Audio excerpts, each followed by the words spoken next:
Once upon a time. Welcome to Australian Book Lovers, your destination for imagination.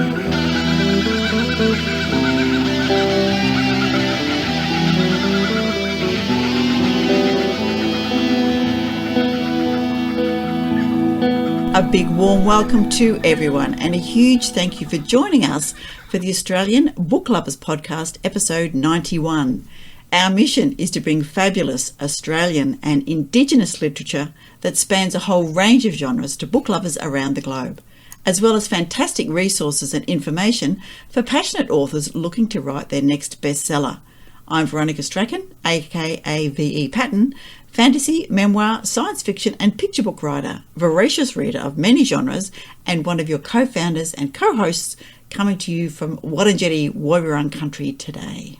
And I am Darren Kazenko, dystopian science fiction and horror author, avid reader, and one of your co-hosts and co-founders of Australian Book Lovers, coming to you today, as always, from Ghana country in the stunning South Australia.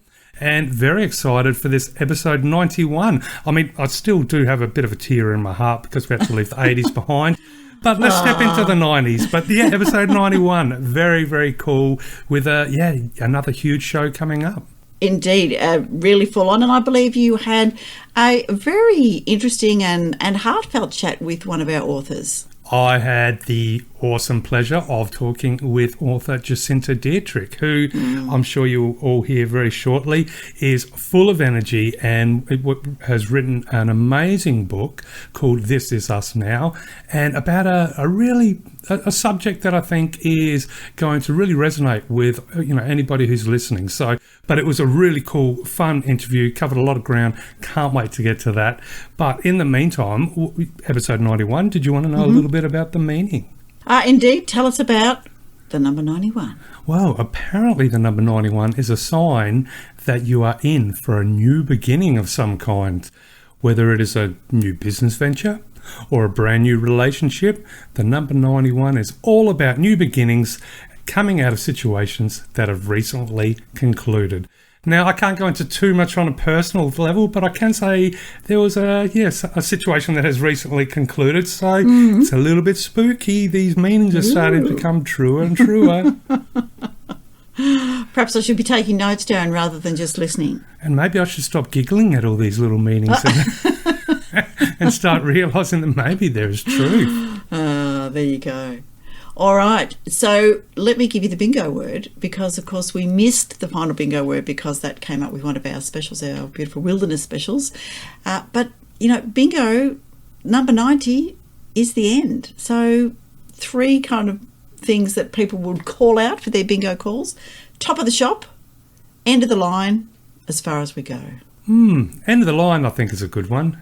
Yeah. As far as bingo calls go, it's definitely, at least you can tell an accountant didn't do that one. Well, this is true. And, of course, now that we've got to 90, I'll have to think of some other little tasty word-based tidbit that we can, throw into the beginning of the show. Absolutely. I've got all my beautiful words. But anyway. Well, there we go. And just to bring it full circle, so number 91, it's all about new beginnings coming out of situations that have recently concluded. And there concludes the bingo numbers. So there is a brand new beginning. So it gets even spookier again. Ooh. But would you like to know a little bit about Australia in 1991? Indeed. I'll just rock my mind back. Yep, okay, I know where I was. Go ahead. As I was researching this, there is definitely a shift. Whether it's, from maybe it's because of the innocence and decadence and all the things that came with it with the 80s, but I don't know. 1991, I think you'll agree that you can sense a little bit of a seismic shift happening in society. So in 1991, at the start of the year, the warship HMAS Westralia left for the Persian Gulf. Of course, that also was triggered by the fact that Australia sent troops to assist the United Nations with the Gulf War. In Melbourne, 35,000 people marched to demand the resignation of the government. Now, that's pretty epic. I think with all of the strange events that are happening in today's environment, might be a good time to remember that at one point people did do things to try and remind the government of what they should or shouldn't do. But yeah, it's pretty epic. 35,000 marching for the resignation of the government.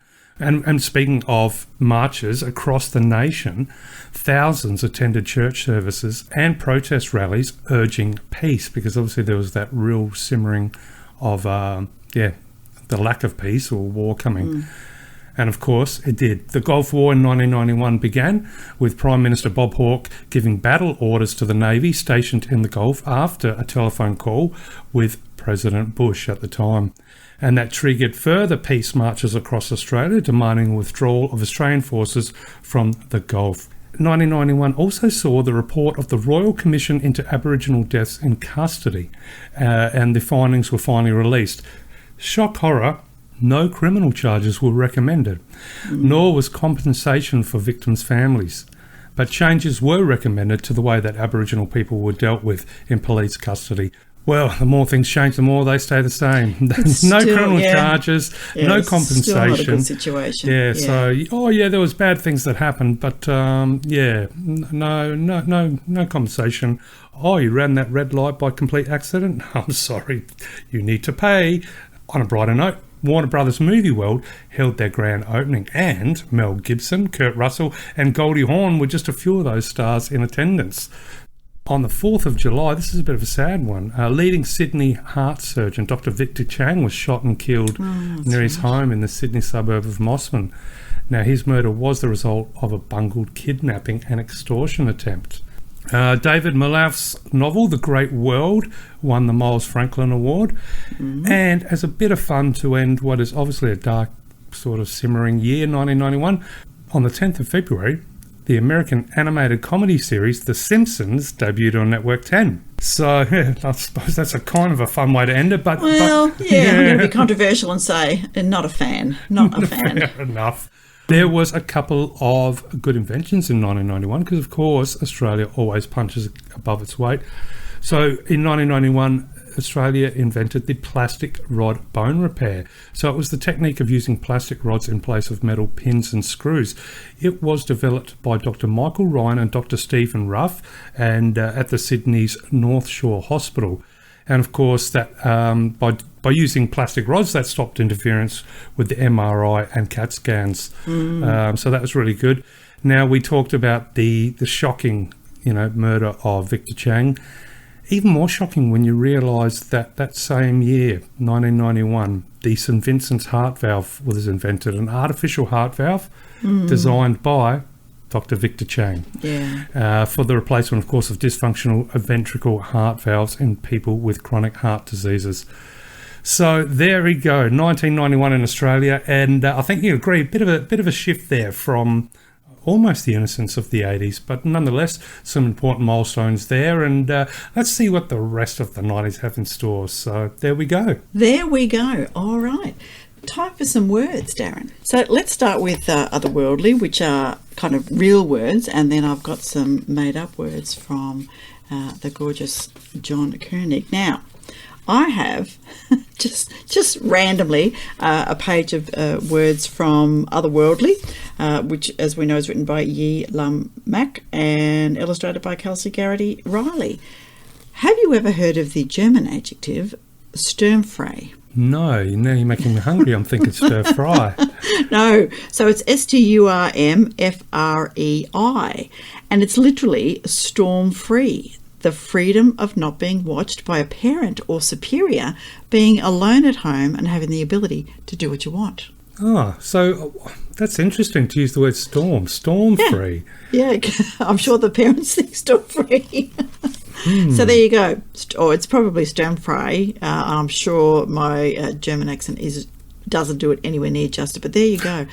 Now, here's a Welsh noun, and my pronunciation is also going to be tricky. So the word is CWTCH, Kwitch. My daughter, who teaches herself Welsh, using the Babel app, would, I'm sure, be horrified. But what it means is a hug or a cuddle, a safe place, the space or the cupboard under the stairs. That's a little bit of a dichotomy there for me. Yeah. I like a safe space. I like a nice hug. And the space under the stairs, though, is a good, shall we say, writing prompt for a horror story. So interesting. Safe space, horror story, all wrapped in one. Yes. All right. Let me give you an English noun. Have you heard of abditory? No. Abditory. No. So that, in fact, is a place into which you can disappear, a hiding place to preserve the things that are most valued. An abditory. Ooh, sounds like the secret door that leads to a secret room that leads to a secret safe. So we have some really, really weird things. I'm just going to divert slightly because there was a beautiful post by Kate Allen and Seamus anyway, I can't remember Seamus, so I'm really sorry. But if you look at Kate Allen, she reposted about adjectives in English absolutely have to be in this order. Now, do you know the order of English adjectives? I cannot say I do. Okay, so it goes opinion, size, age, shape, colour, origin, material, purpose, noun. So you can have a lovely little old rectangular green French silver whittling knife, but if you mess with that word order in the slightest, you'll sound like a maniac. So it's an odd thing that every English speaker uses that list, but none of us, almost none of us, could write it out, because as size comes before colour, you can't have green great dragons. They can't exist, but you can have great green dragons. And this is from a quote by Mark Forsyth from The Elements of Eloquence, How to Turn the Perfect English Phrase. And I just thought, well, that is just hilarious. We always put opinion, size, age, shape, colour, origin, material and purpose, and then the noun. But Can you imagine how hard that is for people learning English to remember that?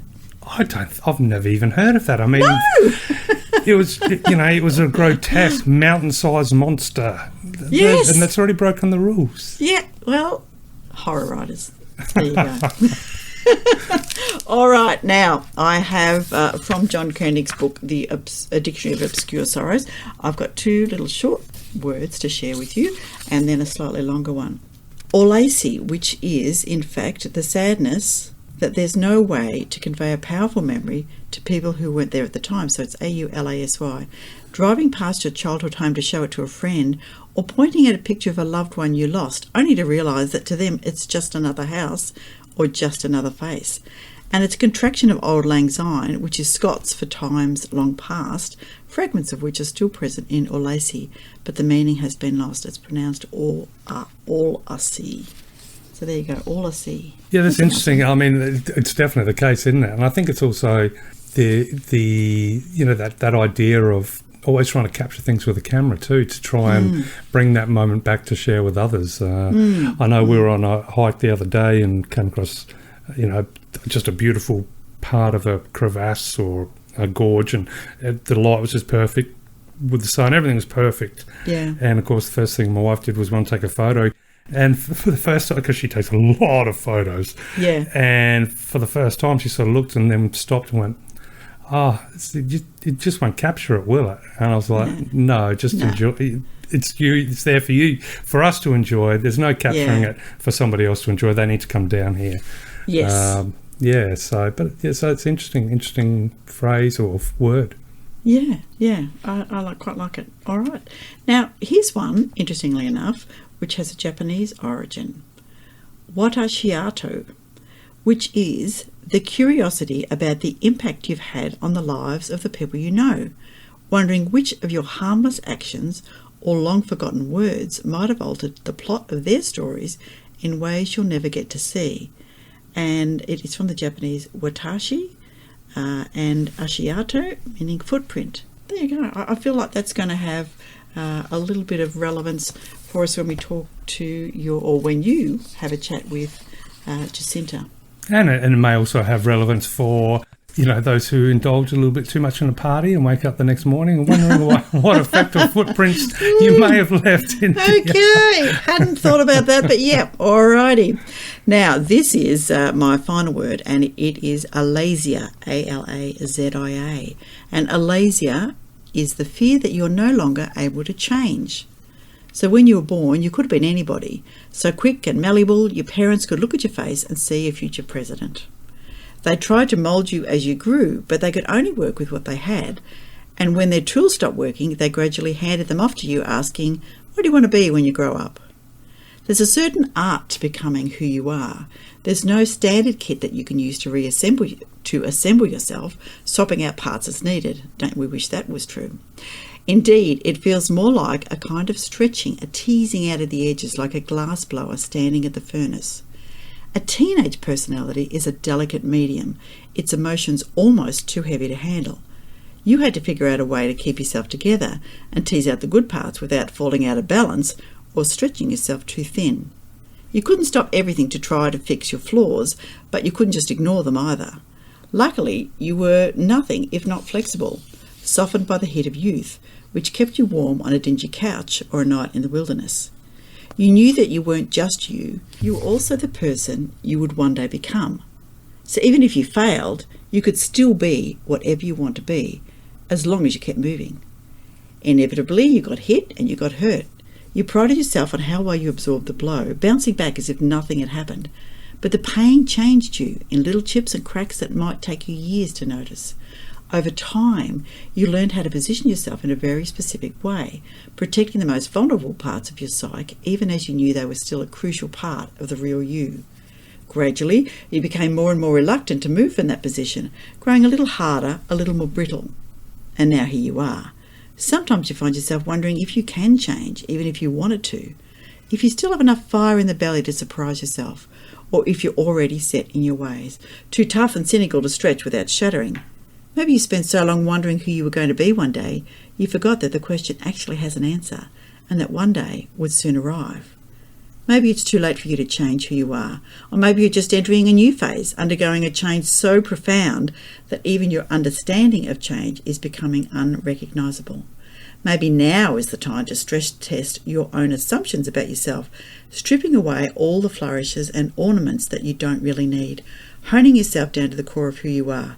And even if it's true that you're no longer flexible enough to be anybody, you might be getting strong enough to finally be yourself. There you go. That's from the Greek to change, aliatza, and dysplasia, abnormal development of tissue, pronounce alasia. I really like that one. Yeah, well, I'd like to think that we're all constantly evolving and changing. I'd hate to wake up one day and feel like I couldn't change.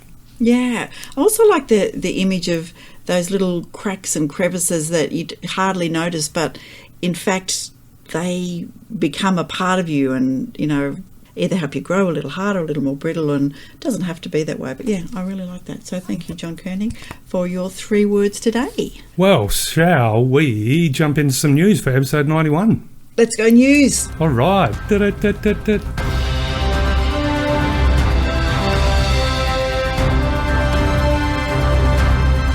Okay, so a little bit of news, especially for comic book lovers out there, and especially for comic book lovers who happen to be in Adelaide or are visiting Adelaide very soon. So there is the Adelaide Paper Cuts Comics Festival coming up. Now that is going to be on the 16th and 17th of September, and it is a biennial celebration of comics and graphic novels. Okay, so there's going to be a whole bunch of discussion panels as part of the Adelaide Paper Cuts Comics Festival, so with a whole bunch of guests. So children's illustrators Gavin Wong Thun, Dan McGuinness, Kay O'Neill are going to be chatting on the Making Comics for Kids Again panel.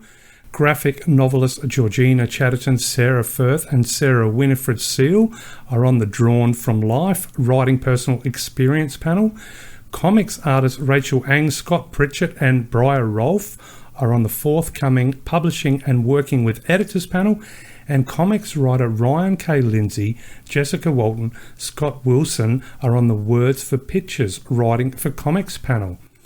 In addition to these panels, the festival will include an evening of live comics readings by diverse creators on the theme of music, and a market day with over 100 comic makers, including Aska, Ben Hutchins, Bruce Mutard, Christoph Bojax, Dave Foley, Greg Holfield, Miranda Burton, and Ramina Yee. So the National Comic Arts Awards of Australia, formerly known as the Ledger Awards, will be held on the Friday evening before the festival. So for comic book lovers, you can visit www.papercutscomicsfestival.com. And once again, that will be held on the 16th and 17th of September.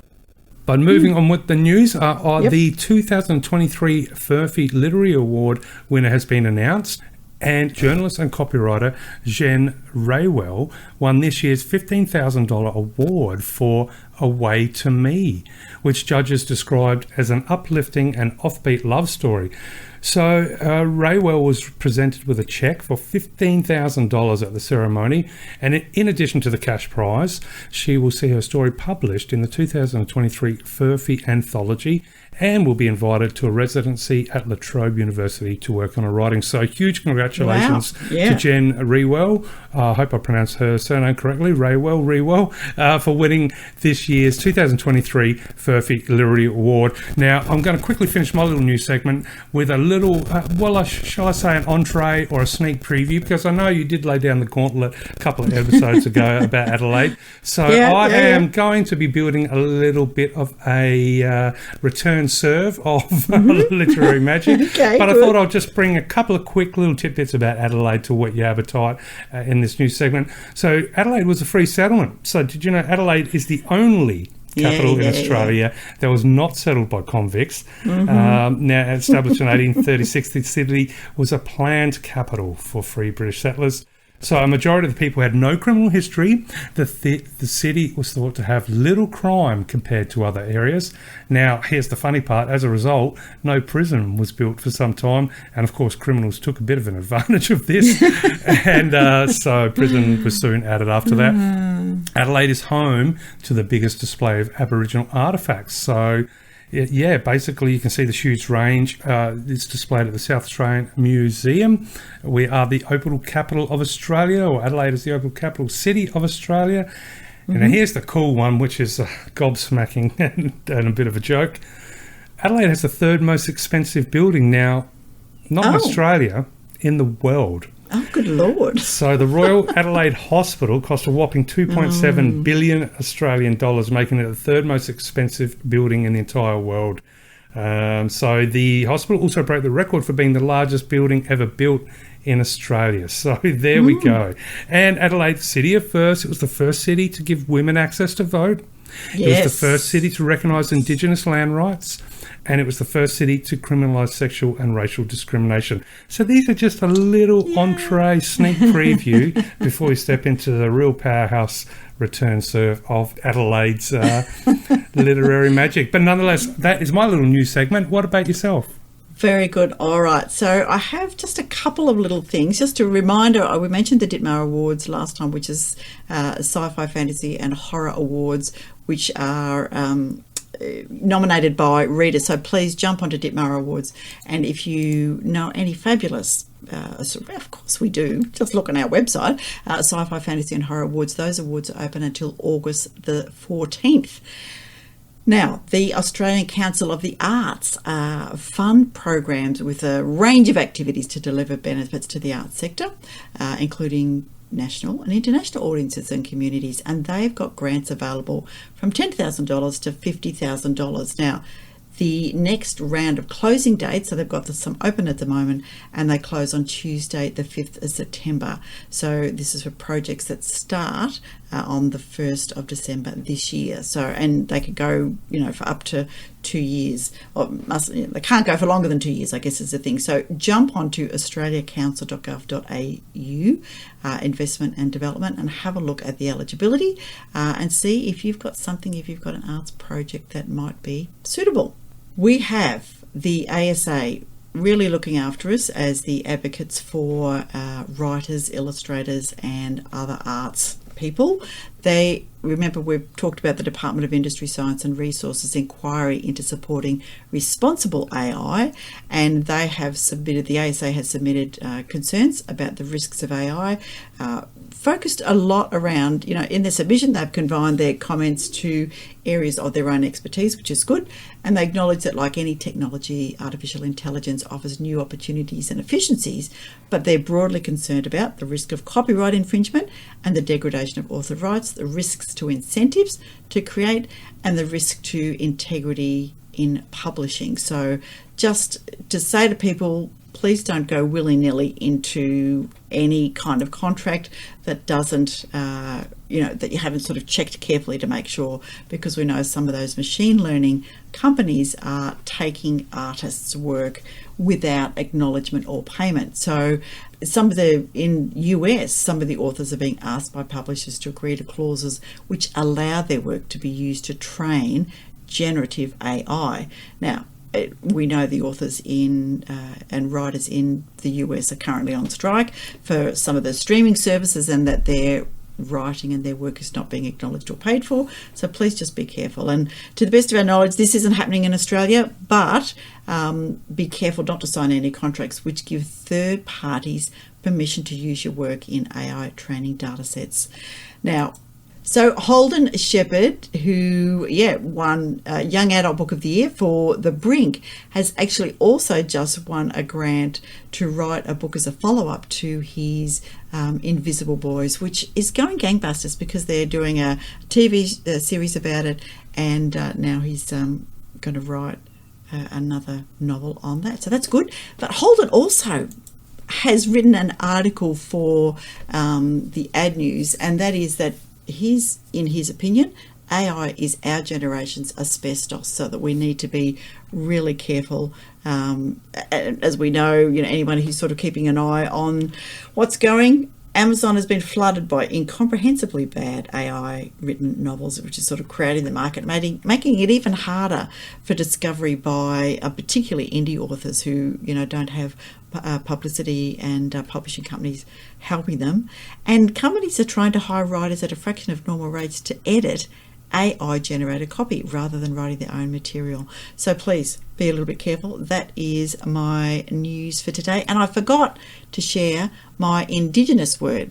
So the Yarrawoo people are the traditional owners of the lands and waters in and around Rubibi, which is the town of Broome, from Bangarangara to the Yalumban south, and Wurrujinmur, which is Willie Creek, to the Gunnian north and Banu east, covering Roebuck Plains and the Thangu pastoral leases in the Kimberley region of northern Western Australia. And these words come from Magabala Books, which publishes a lot of in-language books, and the words are Lian Nagan, which means coming together of the spirit in Yarrawoo. And that was Deep Fields from Bebe Beckhouse's debut poetry book, More Than These Bones. There you go. Very lovely. So that was a bit of news about AI. We're going to be talking to somebody from the ASA, and Darren and I will be getting together to talk a little bit more about what the machine learning crew are doing out there, and what it means, lots and how happening, we can use yes. it. Lots happening on the AI front. So we'll definitely be doing a little mini episode on that. But for now, I think I'm getting excited to share the interview with Jacinta with everyone. But maybe we should hit that cafe for a quick coffee, chat some serious book stuff, and then we'll go to that interview. Shall we jump in? Yep. All right, let's go.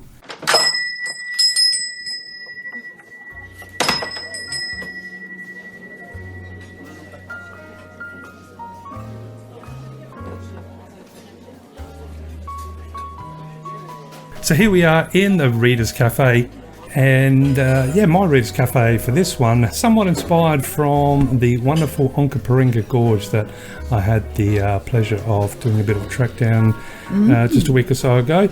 So my imaginary, but one day might be real, you never know, cafe is perched on the top of the gorge looking all the way down, and I'm sitting at the table with nothing but a sheet of glass separating me, well, between instant death, I suppose, if I fell down.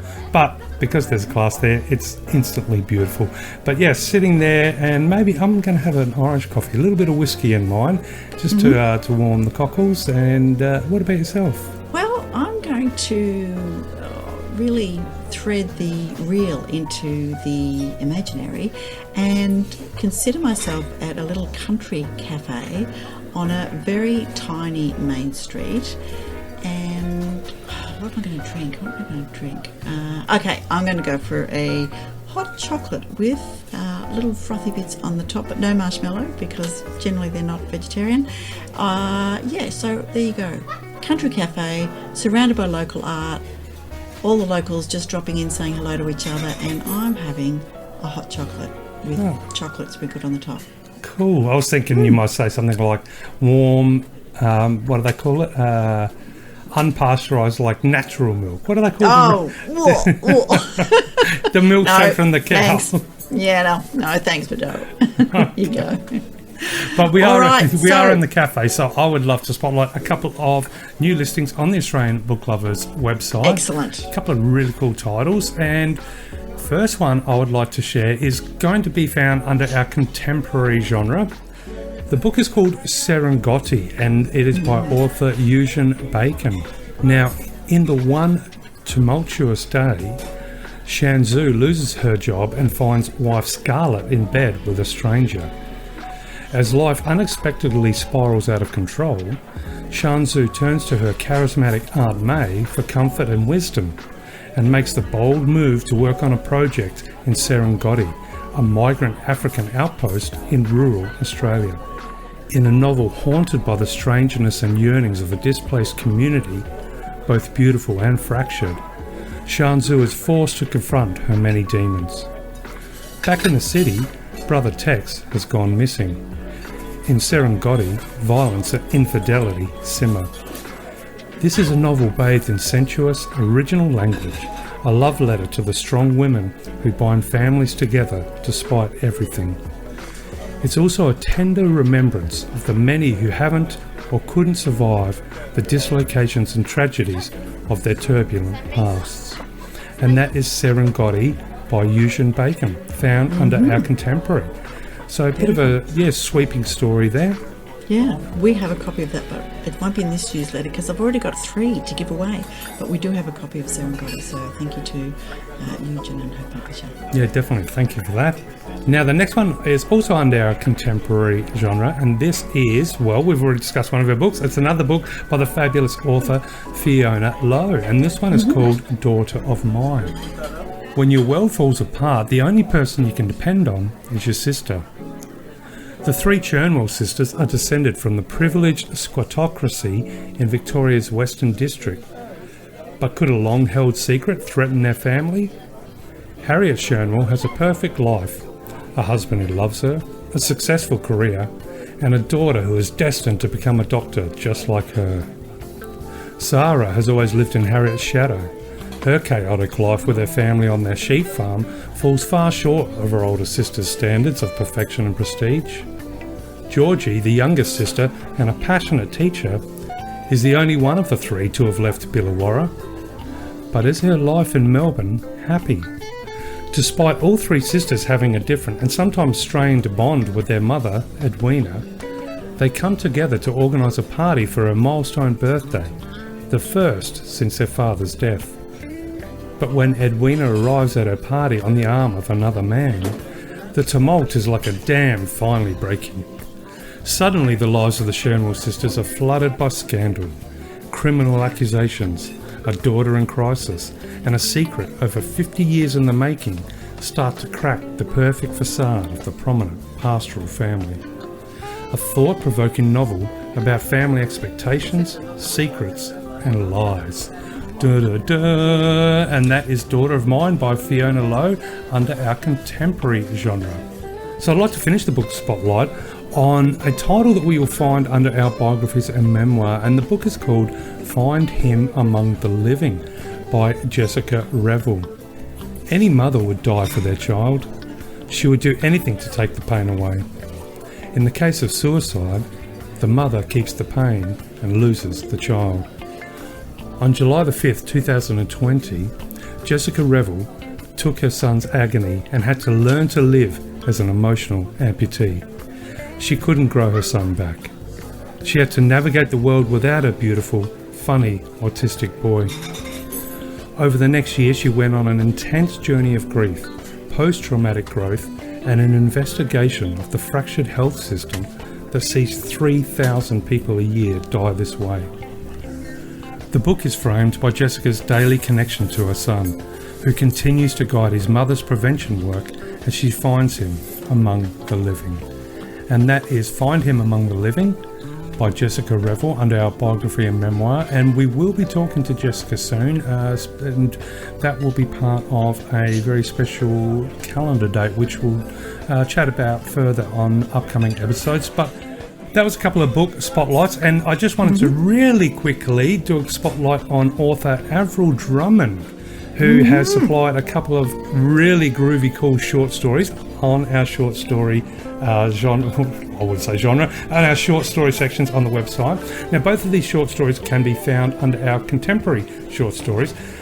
One of the titles she has so kindly listed is Franklin Be Damned.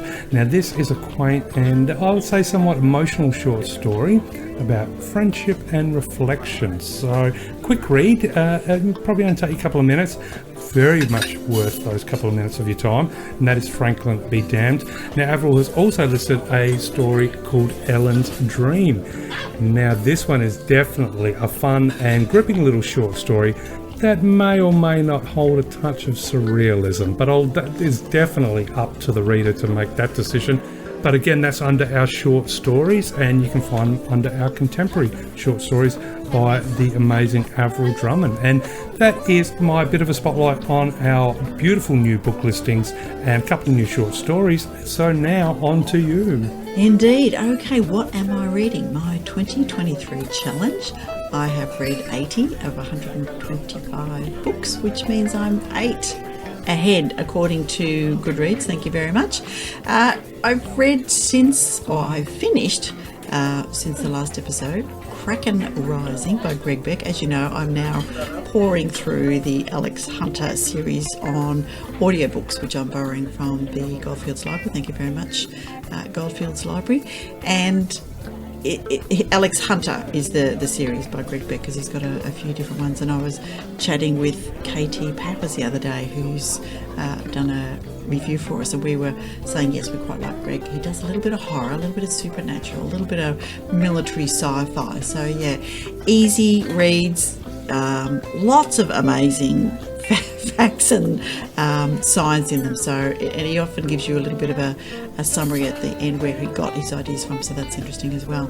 But Kraken Rising, I've also read of his The Void, which is Alex Hunter number 7, and From Hell, which takes a kind of a slightly weird turn, weirder than usual, but it's based in Pompeii and the mountain erupting and an idea of why there were so many bodies missing. So yeah, really good. So 3 more of Alex Hunter's books I have listened to, and I have finished Blood Fever by Laurie Bell. As I mentioned last time, I was nearly there, and it is a cracker. So it's a science fiction, mystery detective one as well, and 5 stars for me. So I will get my review on, but that's not going to be this episode. So there you go. 1, 2, 3, 4 more since last time. That's not bad. I think that's pretty damn good. Yeah, I'll give you that one. So that is my challenge, and that's it for the the Readers Cafe. Let's jump on out and get into the interview. Absolutely. Down the hatch goes the Irish whiskey, and one last look over that gorge, and I'll see you on the outside. Ladies and gentlemen, as promised, it is now time for the fabulous interview with the astoundingly cool author, Jacinta Dietrich, who is going to chat about her book, This Is Now, but not only that, chat about a whole bunch of stuff that touches on some amazing subjects, some amazing themes, and a really great insight into the courage it took to write the book, and an insight into, the magic that is Jacinta. So let's go. Bring it on.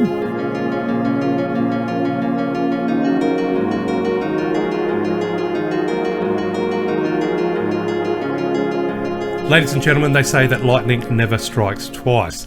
But if lightning can be considered lucky, then this bolt has definitely struck twice, it being Lucky Bolt, because a comedy of digital errors has actually gifted me the opportunity to speak with our next terrifically awesome guest for the second time. She is an author and editor, a powerhouse of energy, a bringer of honesty to story, and a celebrant of all the crazy and upside down magic of this world, who is here to talk about her debut novel, This Is Us Now.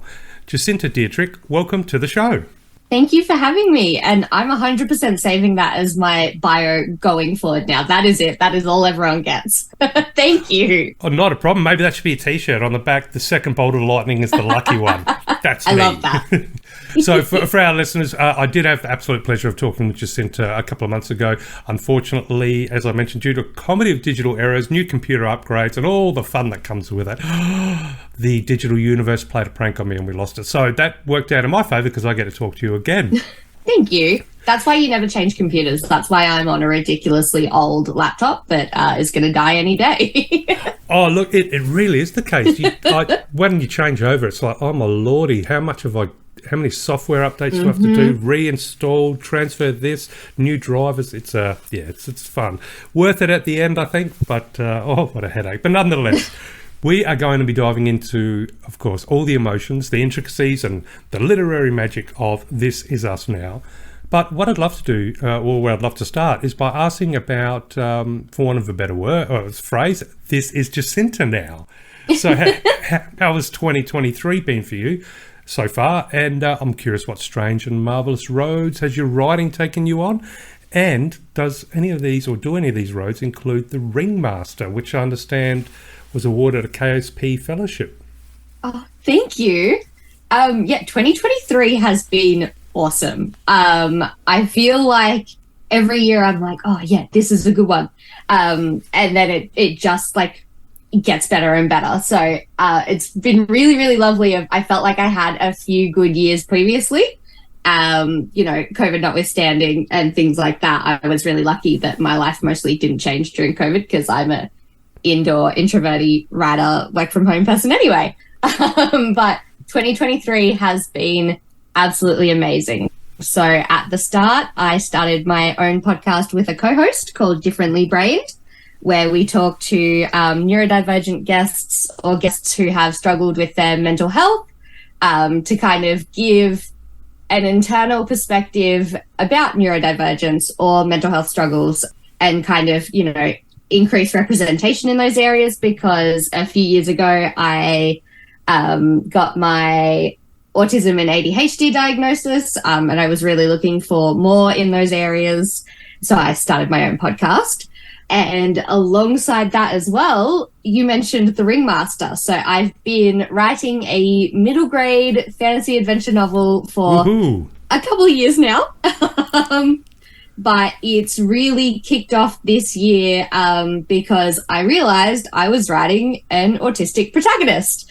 But now I actually recognized it because, I had my identity and I've, figured out what autism is and being autistic is for me, and the ADHD and things like that as well.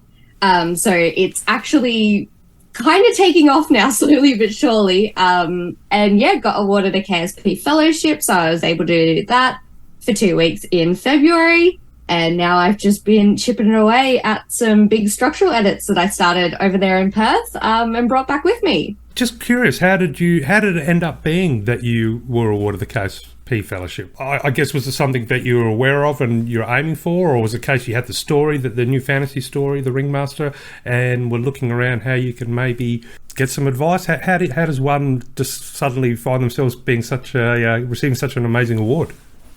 Good question. I think I wrote the first, what was originally the opening for the Ringmaster back in 2017 in uni, and then sat with it for ages and wasn't doing anything with it. And it's gone through a bunch of different drafts and things like that. But I got to a point where I was querying publishers and agents and things like that, and getting a bit of interest, but then also a bit of feedback. And I was struggling to kind of action that feedback in my daily life, because Writing particularly, I understand, is hard for a lot of people, but I feel like being neurodivergent, it has particular challenges and barriers for me because I'm not as good at jumping in and out of things, especially, something that's like fantasy adventure where I'm building this whole world and I want to keep things consistent and, there's rules and law within the book. And so I was looking at, okay, so I'm getting like interest and engagement and like feedback that I'm so grateful to, the publishers and the editors and the agents for sharing, because I know they don't have time and they didn't have to. And how on earth was I going to action that? So I started looking at fellowships and residencies and things like that, because I recognized that I needed space and time to be able to take it to the next level where it would genuinely be considered. I needed to stop, kind of pitching it out and hoping that a publisher would be happy to put the time in and help me develop it. And I needed to kind of find a way to take what I had and do that myself. So I started looking at things like Verona and KSP. And then, I have no idea why KSP chose me, but I'm incredibly thankful and grateful that they did, because it was genuinely the best 2 weeks of like my writing life ever. I achieved more in that 2 weeks than I probably have since in all of 2023. But no, it was amazing. And I think it's something that maybe a lot of emerging writers don't necessarily know or think about in terms of, everyone's looking to get published or in competitions and things like that. But such a big part of the development and the support does come from our writers' centres and fellowships and residencies and things like that. So they're definitely worth checking out. You just said that, you learned so much in that 2 weeks with the fellowship, and it's not like you've stepped into, the literary world as a newbie, having someone who has a master and Bachelor of Arts with, I understand, English and literature. So what sort of elements, what would be some of the key elements of that 2 week adventure were such an eye-opener for you? Because you obviously brought already, quite a grounding and understanding of the whole, that side of the art form. What was it that sort of captured you and went, whoa, I'd never imagined this, or never thought of this, or this is going to, send my writing to a whole new level? Imposter syndrome hits me hard, like I assume it does for a lot of people. I want to punch imposter syndrome. Yeah, fair enough. So first of all, like just being recognized by somewhere like KSP was just such a huge warm, fuzzy feeling, which was awesome. But I think because it had been quite a few years since I've been out of uni and things like that, and writing hasn't been something that I've been able to give as much time to as ideally I would like to, because, obviously I need to pay bills, which means I need to be employed in some way. And I also have like a lot of health things every once in a while. Like, I'm obviously, managing, being autistic and ADHD are in a society that's maybe not necessarily built for me. And I also have chronic fatigue syndrome, which means I'm tired all the time. And so I think a part of me was wondering if I was going to be able to make writing a thing. So like, I'd done the novella, but I'd written most of that in uni where I had a lot of structure and a lot of guidance and a mentor. And so there was, dedicated pockets of time to writing and to getting that stuff done and to creativity and thinking that I just don't have in the working outside uni world now. So I was really worried that maybe if I had the opportunity that I wasn't going to be able to focus, or that I was going to find that maybe writing was a hyperfixation that I had for a couple of years that now wasn't there anymore. Best news is it's not. It's here to stay. It's awesome. Yay. I was able to write every day like it was work kind of thing, which was awesome. And it just, one of the biggest things it did was, reminded me how much I loved writing, reminded me how much I love this project, because, when you sit with something for a really long time and you go through lots of different drafts and stages of it, I think it's easy to start to see it all as just meh. And I was definitely starting to see all of it as, I can't find the good bits or the bad bits anymore. I don't know what to fix, just stress. So it was nice to be able to, dig into that and have faith in the project again, because someone else had faith, and, I was able to proper get into it in a way that I don't get to soak myself in it in daily life. There was other little things as well. So I've never been like a whiteboard user or a plotter or anything.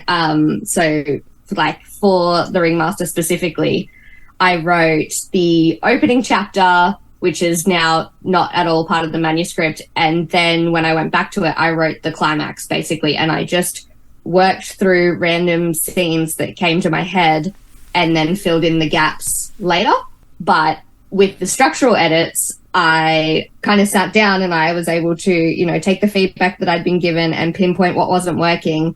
And then I kind of used the whiteboard as like a choose your own adventure situation. So I'd write out the scene that had come before it, before like the problem or the thing I needed to change. And then I would spit out and kind of mind map all the options that could potentially flow from that, and then pro and con them to decide what suits the character best, what suits the overall narrative, what suits the arc, things like that, to find the best fit, which previously I wouldn't have done that. I would have just written probably every scene or just gone with maybe what came to me first. Whereas I think at this point, like, that's probably where my writing needed to develop, and I needed to strengthen how I make decisions in the story. So turns out whiteboards are really useful. I was just about to say, that's really interesting, because as a writer, I'll probably go through a couple of different, plot opportunities or different pathways of possibilities, but I do it mentally. I've never sat down and actually, as you were telling me that, I was visualising a whiteboard with the choose your own adventure style with different arrows, and I thought, why haven't I never done that? Surely that's got to open up far more options, because you can blurt it on the whiteboard and then you've got that room in your mind to then fill it up with more stuff, rather than have to sort of come up with a couple of ideas and you got to hold on to them. So yeah, there we go. Interesting little tip there. Yeah, no, it's really helpful. I am a huge fan. We're about to get a big whiteboard for my house, so that I can do it at home, so that, because like you said, if you're holding those things in your brain, especially when, you work and you have family and you have a social life and all those things, if I don't write them down or have them somewhere to come back to, they're gone. They're lost.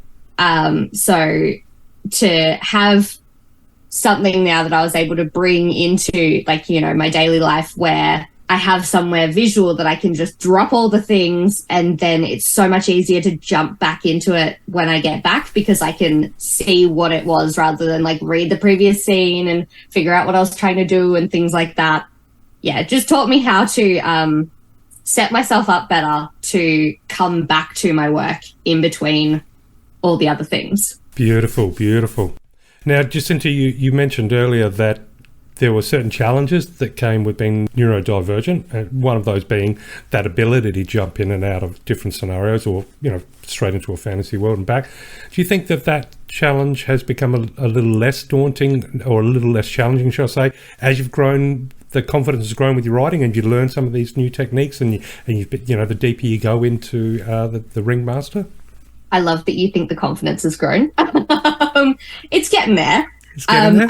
I think the new techniques definitely help. And, finding the way that my writing practice works, I think, is something that I always poo-pooed in uni. I often do this. I come on podcasts and then just spit out advice that I was given that I didn't listen to years and years ago. And it's really a humbling experience every time. Secrets revealed. Yeah, correct.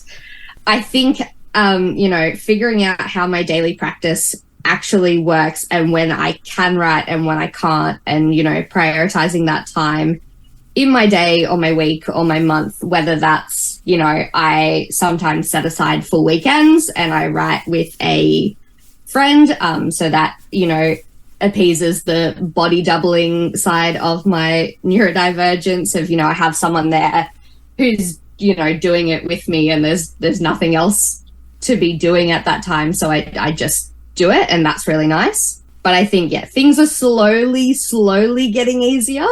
But I think I'm always going to have both the challenges and the positives of being neurodivergent and the way that they interact with my writing. Because there's definitely positives as well. Like, I don't think I would be able to hyper-focus and sink into the world in the same way that I do if I wasn't neurodivergent.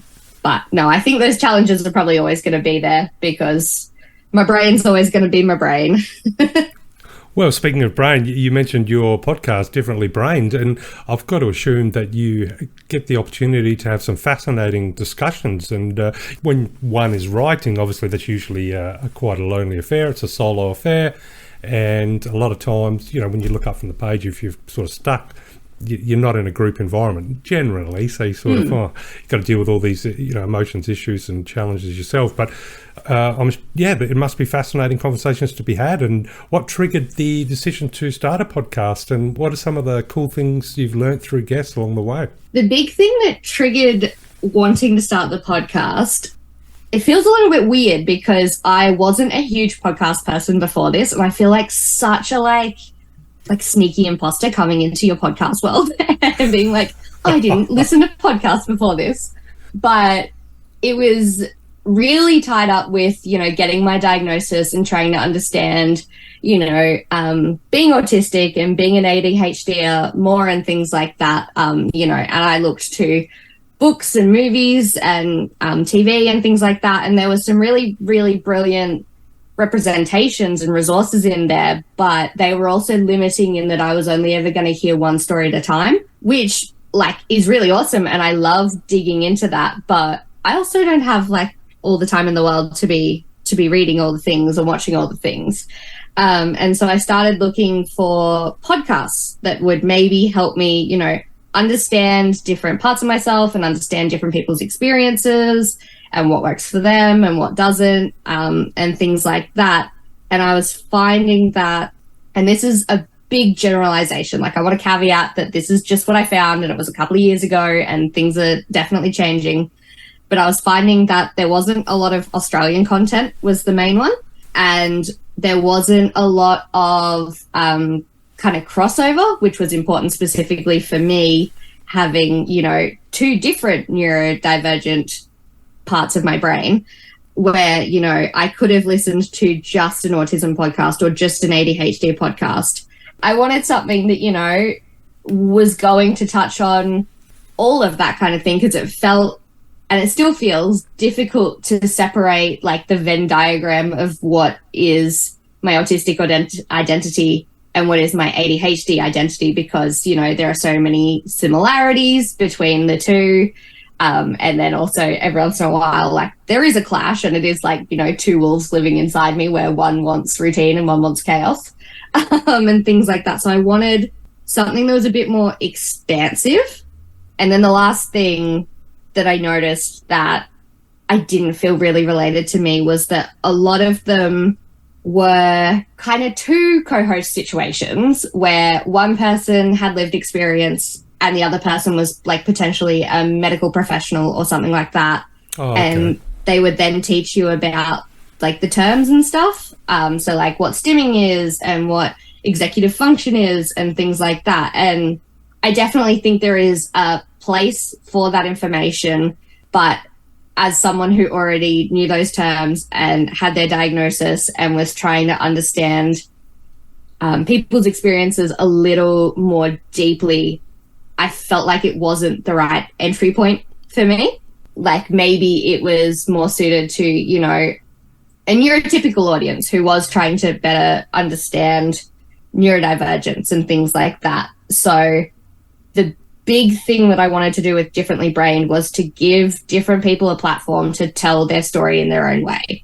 I think a lot of the time when we look at neurodivergence, it's really from the outside in, especially in traditional media and things like that, where it's always the things that someone else sees about that person rather than their internal experience. And I wanted to, let people share that, because, the saying that when you've met one autistic person, you've met one autistic person rings true 100% across all neurodivergence and mental health, in my opinion. So I wanted to kind of amplify that, and then also like honestly dig into the guests and learn myself. Like, it's a very selfish thing of, you know, these are all people that I wanted to talk to, that I wanted to learn from, so I figured I'd share that. Well, it's your podcast. You're allowed to talk to anyone you want. But no, I mean, what an amazing step to take, and what an amazing opportunity, you know, you've made for yourself. I think it's true. I think I understand the whole millennial cliche of, oh, just start a podcast in my bedroom. And, you know, that still does make me cringe a little bit and stuff. But podcasting is somewhere where you can genuinely make your own opportunities. I think it's a media form that doesn't have the same amount of gatekeeping that other places do, obviously, like TV and books and things like that, where it is significantly more accessible in terms of there's no one that you necessarily need to get approval from before you go in. And I understand, you know, self-publishing exists and things like that, and I think that's opened accessibility a lot more as well. But yeah, I think podcasting was probably also a draw card because I didn't need to get it past anyone first. I could just do it. Well, there's definitely an element of freedom to podcasting. And look, you can make it as simple and easy as you like. You can make it as complicated and, you know, resource heavy as you like as well. But ultimately, if you're doing a show that you love, like you're obviously doing, and like I am myself, you know, at the end of the day, there's something that comes from every episode. You know, for example, I'm having this amazing conversation with you right now. That really is a gift. And, you know, I learn something from every author that I get the ability to talk with. And that can't be taken away. Once I've had that chat, it's a little bit of treasure that I've been able to, to be able to get hold of. Once it goes out there, of course, I want to share that treasure with everybody. But it doesn't. But regardless, the treasure's been discovered. Yeah. And like you said, there's people that you want to talk to, and if the podcast means that you've had that avenue, that medium to be able to do that, all the more power to it. And it's a beautiful thing, as opposed to, you know, being a news presenter on a regular show. I don't even think you'd realise what you're reading. You'd just be, it's a completely different performance art. So, but yes, I think it's but I never thought of it as like a millennial thing. I don't know, podcasting. But there you go. I don't know. I feel like that's been kind of it's always been well-meaning and it's always in jest, so it's okay. But that's been the jab that's thrown at me of like, of course you've got your own podcast, you millennial. And like I said, it's always been a joke, but... Speaking of podcasts, of course, the one of the big reasons that I'm so happy to be able to chat to you is to talk about your book, This Is Us Now. And so the book, This Is Us Now, is, I understand, an honest and confronting story about a young couple in the early stages of a relationship, a relationship that becomes a little bit more complicated when the boyfriend, Theo, finds himself facing a battle with cancer. Now, This Is Us Now was published by Grattan Street Press in 2021. From what I've read and from our previous chats, I understand that you arrived at the concept for the book when you were under the pump to produce a suitable vessel for a master's proposal. And obviously the inspiration came from, a real life experience as well that you were going through. But my question is, I'm really curious. Looking back, do you think, when you were looking at your master's proposal and you came up with the idea for This Is Us Now, but do you think the book was already in you, ready to be brought in the world, even if you did end up doing something different for the proposal? Do you think that no matter which way on the whiteboard you followed, as far as you choose your own adventure, do you think This Is Us Now was always meant to be? I think so. So a really big part of This Is Us Now is it is absolutely a work of fiction. But my partner and I went through a similar experience. So we'd only been dating for a little while. Actually, it was probably like a year or two, to be honest, but we're very slow individuals. And he was diagnosed with lymphoma. And, that was really obviously quite a change for us. We were mid-20s. We thought things were going to be incredibly different. We'd been looking at, eventually living together and moving overseas and things like that. And then we were, slammed with our own cancer diagnosis. I say our own, I know it's his. I feel like that, the man that says we're pregnant. But yeah, I think that lived experience was probably always going to sit in me until I wrote about it. And I think I haven't thought about it that much in terms of like, would it have still happened until, you know, the last year or so where, you know, I've been digging into how much of my lived experience do I write, and, you know, whether I continue with, you know, more memoir-y autofiction things that I have done in the past, or, you know, basically what genre am I going to fit into? Because even the Ringmaster is obviously drawn from lived experience because of the autistic protagonist and things like that. So I think I've really started to think about this year how much my lived experience is always going to seep into my work, regardless of the genre, and how much I want it to. And I think, yeah, this book was probably always definitely going to come out. It just might have looked different based on the age I was when I wrote it and the time between, you know, our experience and putting it together. But I think it was probably always going to sit there until I worked through it through writing, to be honest. Yeah, and that's why I raised the question, because definitely it comes across as a story that, you know, was going to be told regardless. I think it's such an important story.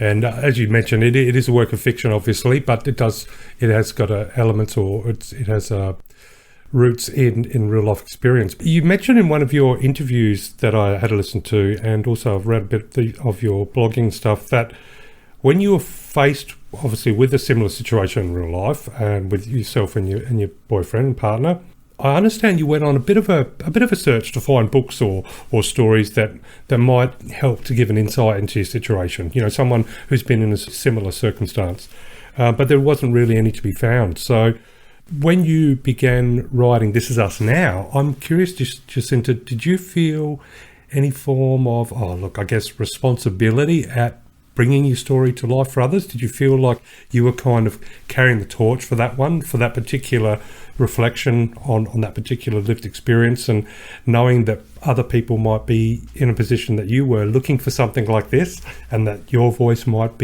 story might be something that will help others? Or was it more a case of that wasn't a major concern, you just needed to tell the story? I think it was a mix of both.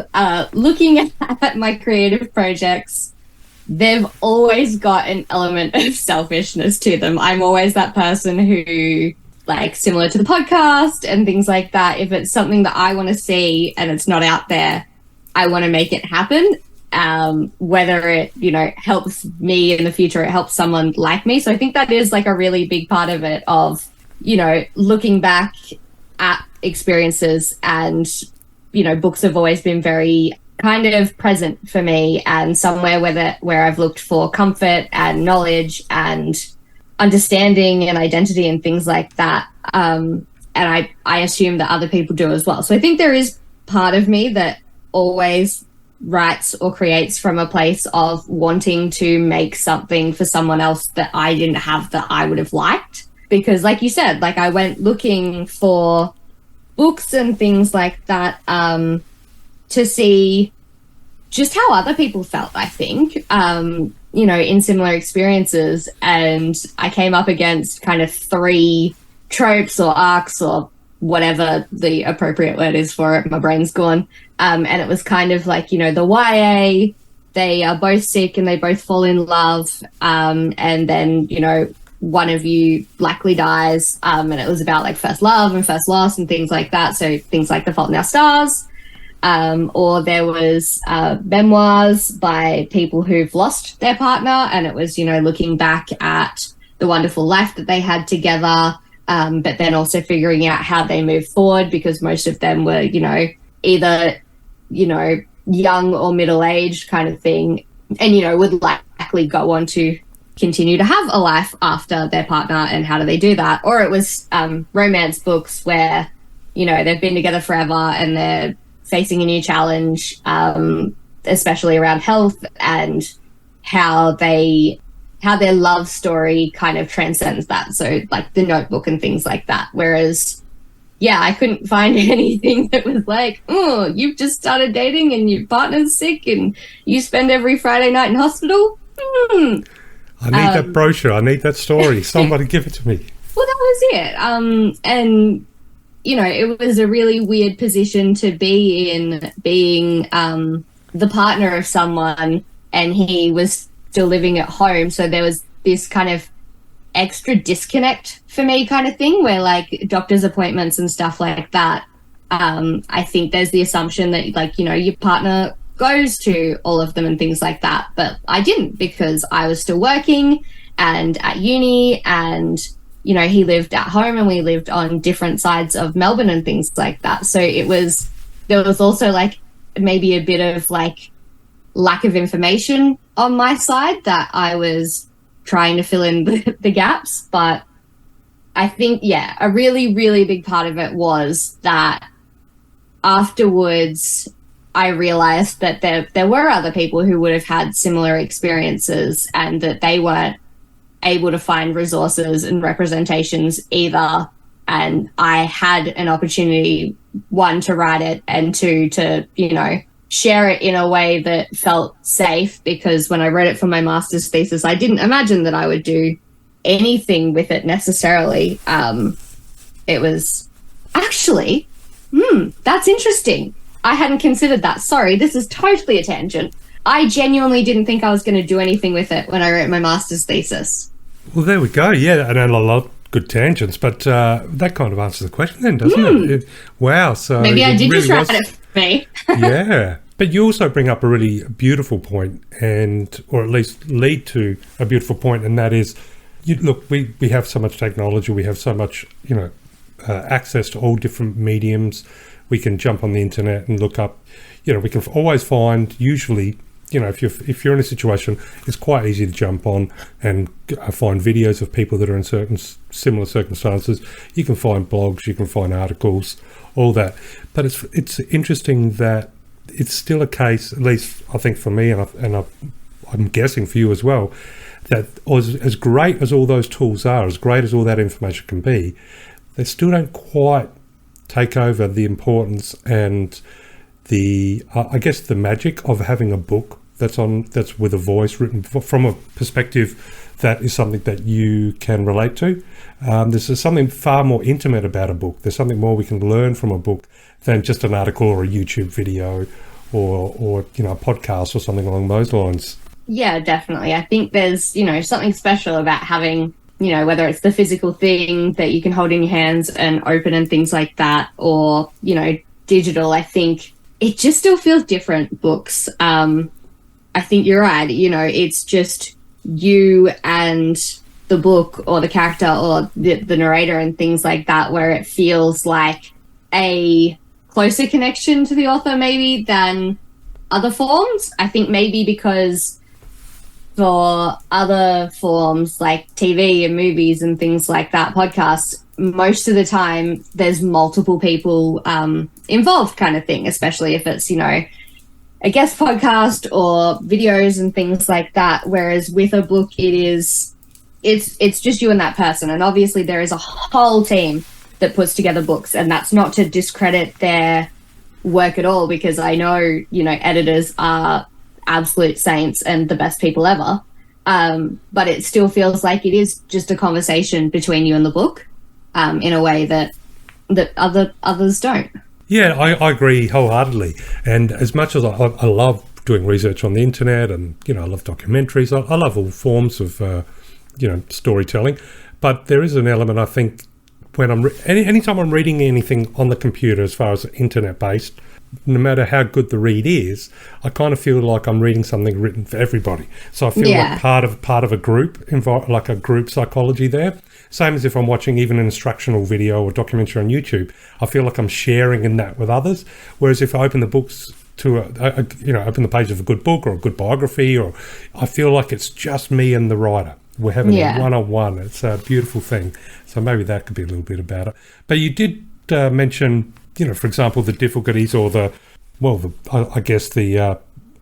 part, the disconnect, I think you used the word, when your partner was going to the hospital visits or the doctor's appointments and you weren't part of those.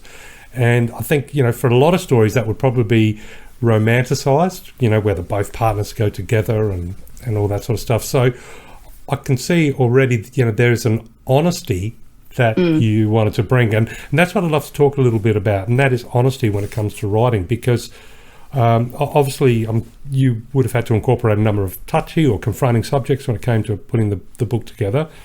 And I'm just curious, when you sat down to write it, and even though possibly at the time you were just writing for yourself, but still, I was wondering was it a case of determining the level of honesty that you're going to be working from? Like, was it a conscious thing where you thought, okay, this is the kind of level we'll be doing, and you're already deciding what parts of the journey you'd feel comfortable revealing in a fictional manner and which parts you wouldn't? Or was it a case of you just threw caution to the wind, and just decided to write this story, and whatever you need to discuss, to put down, you were just going to do it? I think that's something that's probably changed in my writing and things as I've developed. It was definitely not something that I thought about. I kind of just threw myself into it and wrote the bits that I felt that I needed. So there was a lot of emotions that I wanted to put in and to portray honestly, but I didn't have a true lived moment that reflected those in a way that would work in a book. So a lot of the scenes are, obviously completely fictional. A lot of those things didn't happen to me, but the emotions in them are very, very real. I think potentially, I think about it now and I think maybe I wrote it a bit too soon, or close to the experience, because it was quite a difficult and emotional journey. But I also think that maybe I needed to get it all out. And if I hadn't have written it so close to, because I wrote it only a year or two after our experience, right, kind of basically when my partner, was officially in remission and things like that. I think it was like a year later. And so I think emotionally I wanted it to be very raw and very honest.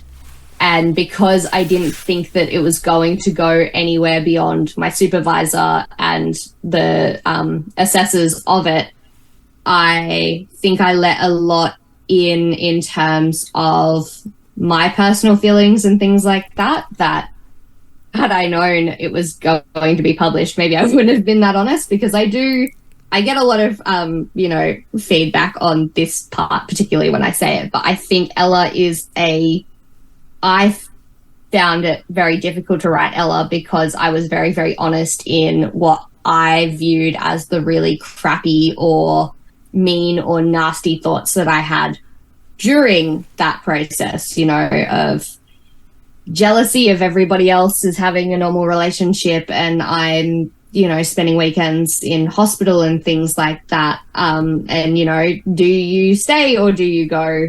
Especially when your partner is, telling you get out now. And, even considering that, all of those internal thoughts and emotions felt really, really hard. And I think it was important to get those in.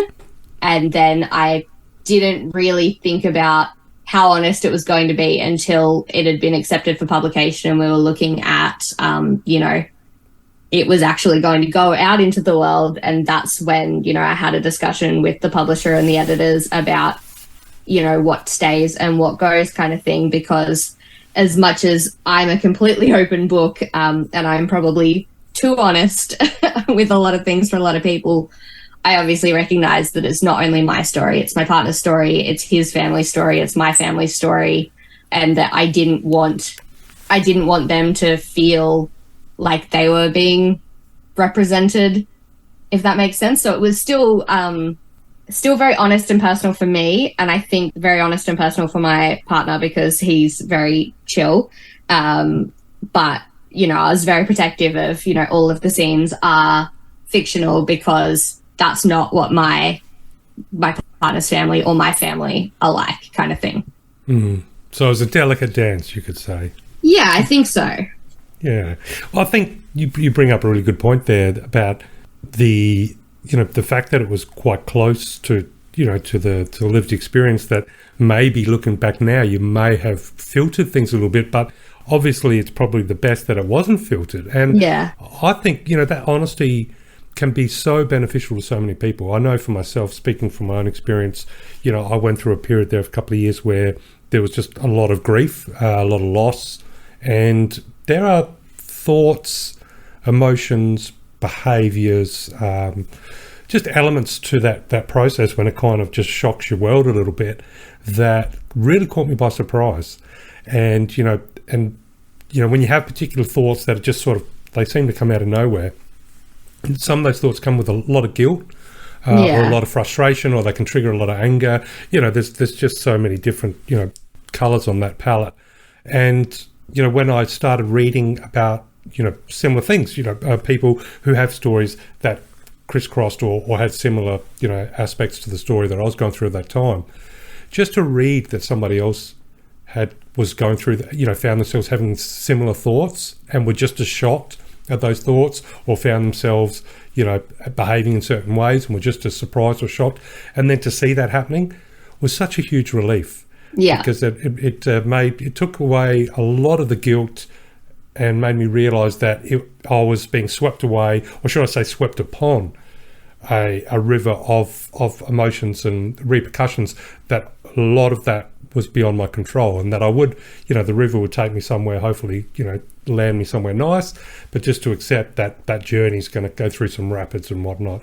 And so I think, without being honest, and people being brave like yourself to remove the filter and just let some of the truth get out on the page can be so important for other people when there's, discovering, perhaps discovering other people's tales that mean so much to them.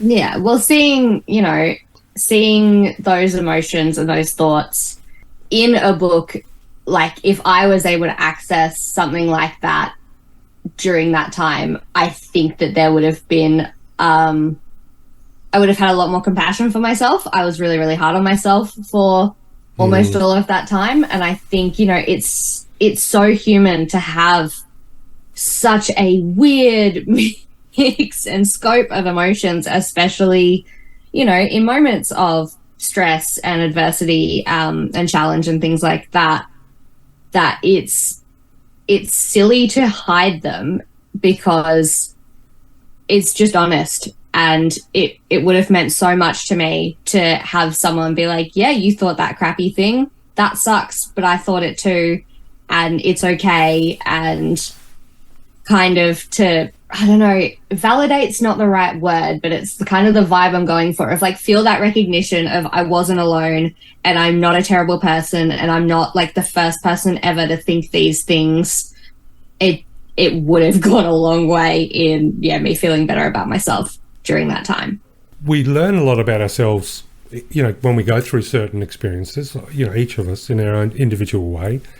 But sometimes we miss out on some of that learning, or we learn things maybe in a slightly skewed or distorted way until we read someone else's story. So, for example, by having certain thoughts is actually, I learn, at the time I thought I learned one part about myself that I didn't like, but it's only down the track when you read those other stories, when you share in other people's lived experiences through story, that then that learning was sort of transformed and turned around to show me what I was learning was what it means to be a human being. Yeah.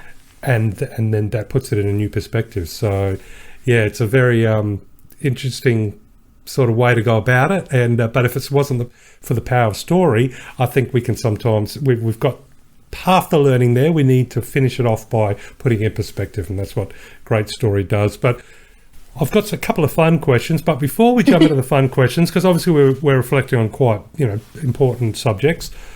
Looking back on, this is a philosophical question and one I like to ask a lot of authors, but I'm really curious as to hear your answer, Jacinta. So looking back on yourself before the book and then after the book, do you think the act of writing the book, do you think from that when you stepped on the other side, do you think there are any surprising changes in the way that you look at relationships, love, and the world in general, and if there are changes, what sort of changes are there that you wouldn't have got if you hadn't have written the book? That's an interesting question. Give me a second. That's a big one. I'm not sure if it's necessarily changed my perspectives on like the big concepts like relationships and things like that. But I think it definitely has changed my perspective on my relationship and like, you know, kind of my ability to be in a relationship. That's not exactly the phrase I wanted, but I can't think of another one.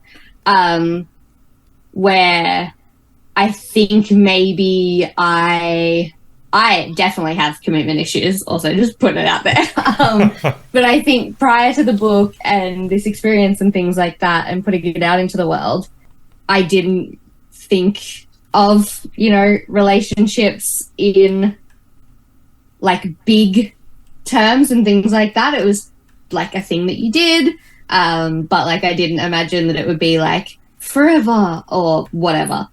But after putting This Is Us Now out into the world and then having people come back and be like, it's a love story, it's a romance, and tell me all of these like nice parts about the relationship side of it that like I didn't think about. I really genuinely thought it was just kind of, you know, an illness narrative, and I didn't think about kind of the relationship side of it in the way that people have spoken to me about it. It was more of like, this is how the relationship is impacted by the illness, this is how their identities are impacted by the illness, rather than people have come back and been like, this is how my relationship looks, or things like that, and just the little bits and pieces of, you know, how I represented the relationship between the two characters.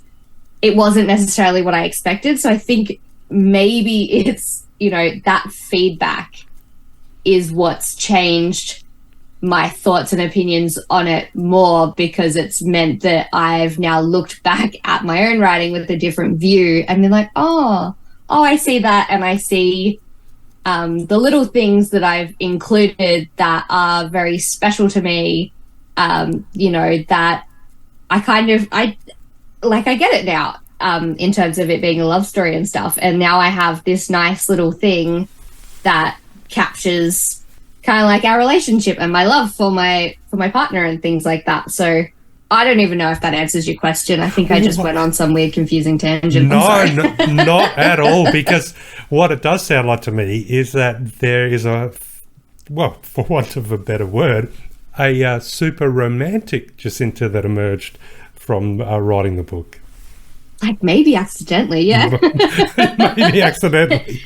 I think she was always in there potentially, and it slipped into the book, and people pointing it out through the book has made me look at things to be like, I am a nice girl, that's good. But no, Not hiding it anymore, you're a romance at heart. It's true. It has made me better with, you know, some of the emotions that before now I would have been like, oh, cringy.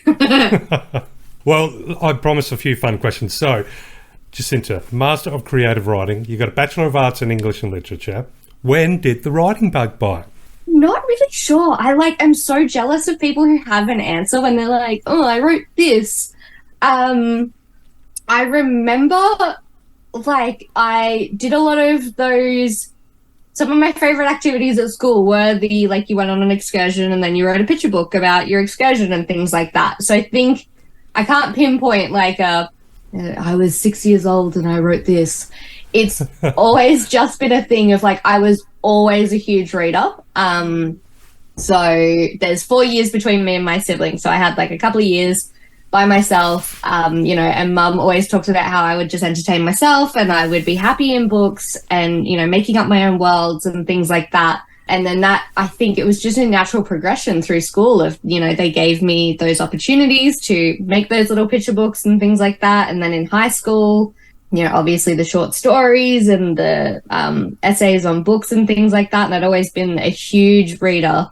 So it feels kind of like it was probably always there and I just didn't realize it until kind of I wrote This Is Us Now, maybe. Because until then, I didn't think I would be able to do anything long form. Like, I'd always done short stories and stuff, but because of the, you know, challenges I said earlier of, like, it's really hard for me to stay focused on one thing when I get pulled out of it all the time. I wasn't sure that I was going to be able to produce something big, and it was always just probably going to be like I had an imagination and I would tell stories to my friends and things like that, but that would be it. So I think it's just always been there, and it was just a slow build.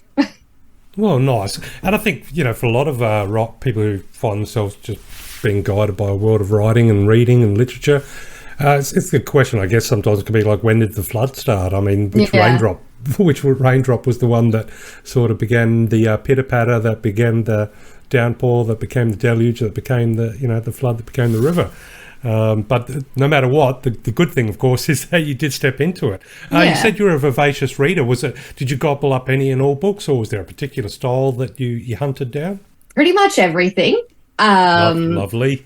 I, did a lot of and I still do. I'm still a huge fan of, fantasy and adventure. And, I still read as an adult a lot of middle grade and YA, just because for some reason it just connects with me stronger than adult novels sometimes. Maybe I'm just, again, a slow developer, a late bloomer. But I always read whatever I could get my hands on. But yeah, it was probably predominantly like those big series that were around through as I grew up. So, The Hunger Games, Harry Potter, The Lion, the Witch and the Wardrobe, like the Narnia books, things like that were what kind of got me started, I think. And then it's just been a whirlwind since. It just goes to show the power of story regardless, because I think for most of those titles or authors and book titles you just mentioned, of course, there's not many places on the planet that you'll find someone who hasn't heard of them. So yeah, even in this modern age, the book can still set the world on fire far better than, a YouTube channel sometimes. But there you go. Now, you are also a professional editor. Now, I know that we've got lots of amazing writers that listen to the show. So I'm wondering, off the top of your head, Jacinta, what would be some of your top tips when it comes to the art of writing? So, for example, what would be some tips or things that you wish you knew at the start of your writing journey? It's so... I'm about to totally out myself. I am a good editor, I like to think, with other people's stuff. I am a terrible editor of my own stuff. And it is like two completely different brains between the editor and the writer part of me. I feel so... It's very confusing for me. But like when I look at my writing, it all looks the same. Like I can't pick out a good sentence and a bad sentence. I have no idea why I can't apply it to my own writing. Well, because when we look at our writing, all we see is good sentences. Obviously, there are no bad sentences. There are no bad paragraphs. So it's always, super interesting when people ask me, like, editor hat on, what advice would you give for writers? Things like that, because I know that I don't take any of it. I am 100%, completely separate in my writer brain, and I don't do all of the things that I suggest to other people. I think the biggest thing that probably crosses over for both, and that I think is like the most important thing that I'm starting to value more than I ever did, because I thought it was fluff, but I genuinely believe it now, is genuinely be as passionate as you can be about your work. So whatever that looks like for you, whether that's when you're writing it, whether that's when you're pitching it or editing it and things like that, you need to 100% back yourself in, because no one else is going to at that moment potentially. And if you can't explain it and sell it to other people, if you can't, show that passion and why it's so great and explain why other people are going to be passionate about it, why is someone else, like no one else is going to do that for you? So I think that's the biggest one of, I know it feels yucky and imposter syndrome is the worst. But, if you are writing something and you genuinely love it, push that feeling, hold on to that feeling, write down Post-its or whatever that help you hold on to that feeling, because at the end of the day, I think that's going to give you stronger characters, stronger plot, stronger sentences, and a stronger pitch to, sell it to other people than if you have the most perfect sentences and the best crafted narrative and things like that. I think your passion is what is going to ring true with readers when they eventually get it. And so you need to hold on to that from the very start and push it through absolutely every stage kind of thing, which I know is easier said than done. There's some really wise words there. And passion's something that's interesting, isn't it? Because it's not a definition that's easily agreed upon, you know, because there's not a simple sentence that captures what is and what isn't passion. But I think it's like, what's that old cliche? I don't know how to describe it, but I know when I see it.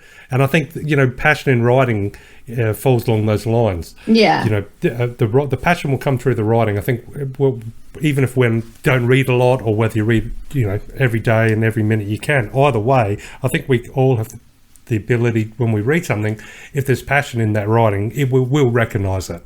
And likewise, lazy writing or a lack of passion, well, it kind of rings through. So, yeah, I think that's a really good point, and that is just keep that passion burning through. Any writing's going to take a lot of work, isn't it? Yeah. And it may mean more than one person too. So there might be quite a few people becoming involved in that work and that journey. If there's no passion, why would anybody want to take that journey with you? So, well, that's it. If you can't read it again and again and again, because inevitably you're going to have to, like if you can't do that, no one else is going to do it for you. And maybe that's not the right story for you. That's not to say, you know, don't write. It just means that maybe you haven't found the kernel of what that story is yet. Or, you know, maybe you need a different thing. I don't know. Yeah, no, I think absolutely. So, you know, the fact that someone starts a story that had no way comes with any rules that says, well, now you must finish the story. Yeah. And try and work it and mould it and shape it and squeeze it and slice it and stitch it to try and make it work. No. I think I'm lucky in the sense of, you know, being a bit of a musician for a few years there and writing a lot of music. If I were to, you know, if you sit down with an instrument, in my case the guitar, I might noodle 50 different, you know, ideas over a night of just mucking around. It takes until one sticks, and then when one sticks, that might stick for a couple of hours the next day, and then do you know what? It's not going to go anywhere. The song structure doesn't come. It goes out the window. If I had to turn every little riff or noodle into a song, oh lordy, that'd be songs that I would never want to listen to. So I don't know why I'd want to put it on anybody else. And the same with writing. You know, it's all about coming up with that, playing around with the words, playing around with concepts, and like I said, finding that one that you're going to be passionate about, and then get the engine going and burn through the finish line. Yeah. Now, when it comes to, of course, writing and the Ringmaster, where is that now? And do you have plans for it? Is there a publishing date? Is there a release date? Is it still... Where is the Ringmaster at the moment? Oh, I wish I had all of those ready to tell you. To be confirmed. To be confirmed. Hopefully, I am still chipping away at the structural edits that I started at KSP, and I haven't had quite as much time as I was hoping I would have for it. So we're still stuck at one of the big redraft things, but I'm hoping that I can, start sending it out again soon and get a bit of interest and get it out to you guys, because I really love it. But still a while away. Good things take time. I hope so. Yeah. Anything that comes out of the kitchen super fast, it's not going to be that great, unless you're getting fresh fruit. It's true. Now, what about people that would love to learn a little more about you, would love to follow the podcast, would love to follow your writing journey? Where can listeners discover more about differently brained, and about Jacinta and your writing experience? So you can find me predominantly on Instagram, is probably where I loiter most. I'm at Jacinta Dietrich, so pretty standard, pretty easy. And then Differently Brained is on all of the streaming services possible, I hope. And also on Instagram and Facebook and all of that at Differently Brained Podcast. And we've got a private Facebook community now as well, where, everyone kind of comes in and they share, the experiences that they're comfortable to and tips and tricks about what they've found works for them and their neurodivergence or mental health journey, and bits and pieces to help the rest of us. So any of those places you should be able to find me. Fantastic. Well, there we have it, listeners. So a great opportunity to discover a new podcast for one, and obviously step into the world of the wonderful Jacinta Dietrich and, maybe jump out, grab This Is Us Now and be a part of that journey that has helped shape her ultra romantic heart that apparently has been there from the start. But no, look, all said and done, Jacinta, I really do appreciate you taking the time to chat with me again. Always wonderful to speak with you. And it goes without saying that I wish her nothing but a million successes on the book and on the Ringmaster when that finally is spread out into the world and on the podcast. And I really do hope we have the opportunity to have you join us in the Writers' Lounge one time for another catch-up. But in the meantime, thank you so much for being part of the Australian Book Lovers podcast, and I wish you nothing but the best moving forward. Thank you so much for having me and for the support of all of the projects. Absolutely our pleasure.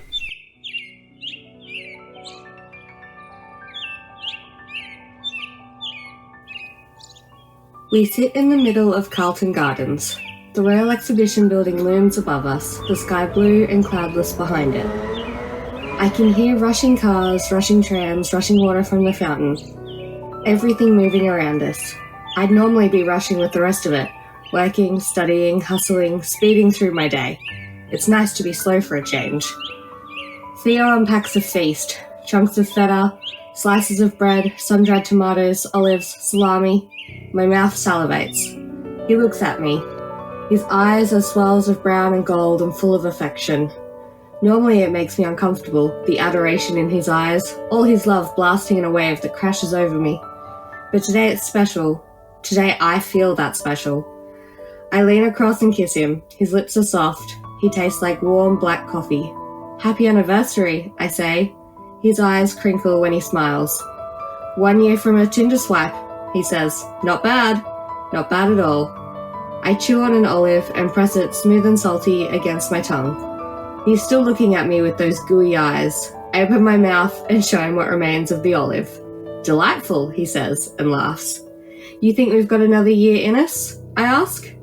With all your class and all my patience, I'm sure we can manage it. Plus, we'll be stuck in a lease, so that's an incentive. In the weeks leading up to our next anniversary, there will be talk of coming back here, but there will be too many fears about dirt and animals and airborne bacteria. We will be tired and scared, not willing to risk anything, let alone everything, on a picnic outside. Instead, I will pull out the rug and lay it out in the middle of his parents' living room. I will put out the food he can stomach, slices of white bread, bowls of hot chips, minties, dark chocolate, ginger beer, and watch as he picks at them. His eyes will still be full of love, but they will also be red-rimmed and exhausted from the effort of being awake. When I kiss him, his lips will be dry and cracked. He will taste like salt and mouthwash.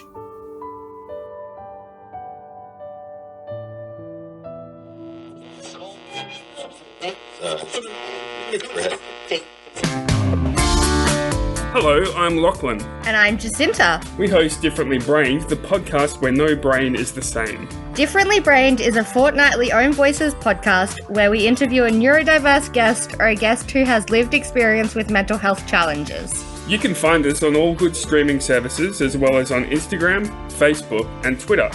We hope you'll give us a listen.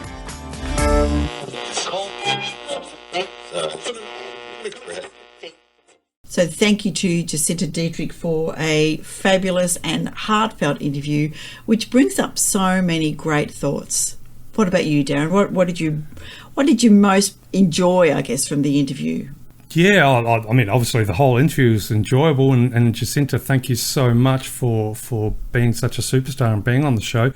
But I think one of the big things I took away from it, and something I thought about for the last couple of days, oddly enough, on and off, was just that concept of, those times when we turn to books to try and learn more about ourselves, or about those events in life that we might be going through, and we don't know how to navigate, or it may be quite daunting, or things that just seem so confusing. And I can remember back even when you're growing up from primary school, the books are the source of a way to navigate new experiences, and it carries all the way through. And I guess if there was one thing that came out of the interview with Jacinta, it was sort of a re-establishment of my respect for how beautifully powerful books can be, or as guides for us, and how with a little bit of searching we can find those things, those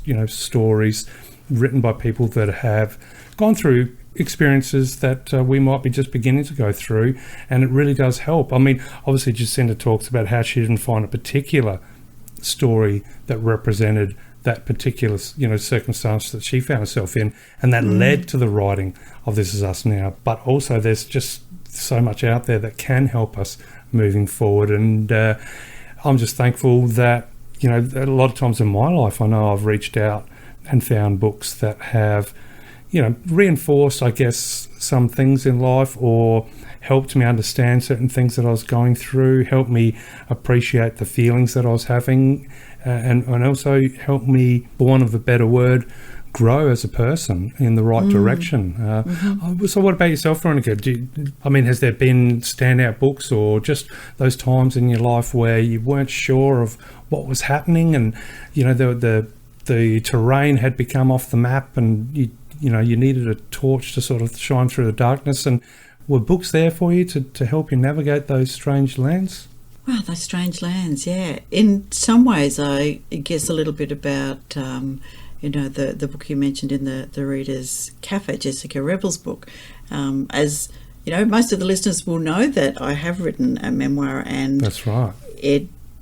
My book, Breathing While Drowning, is about, rather than the shine the light, is trying to find a life buoy to keep you above the water, because I lost my second daughter, just before she turned 5, and while that was many years ago, it doesn't make it any less horrific or hard to live with.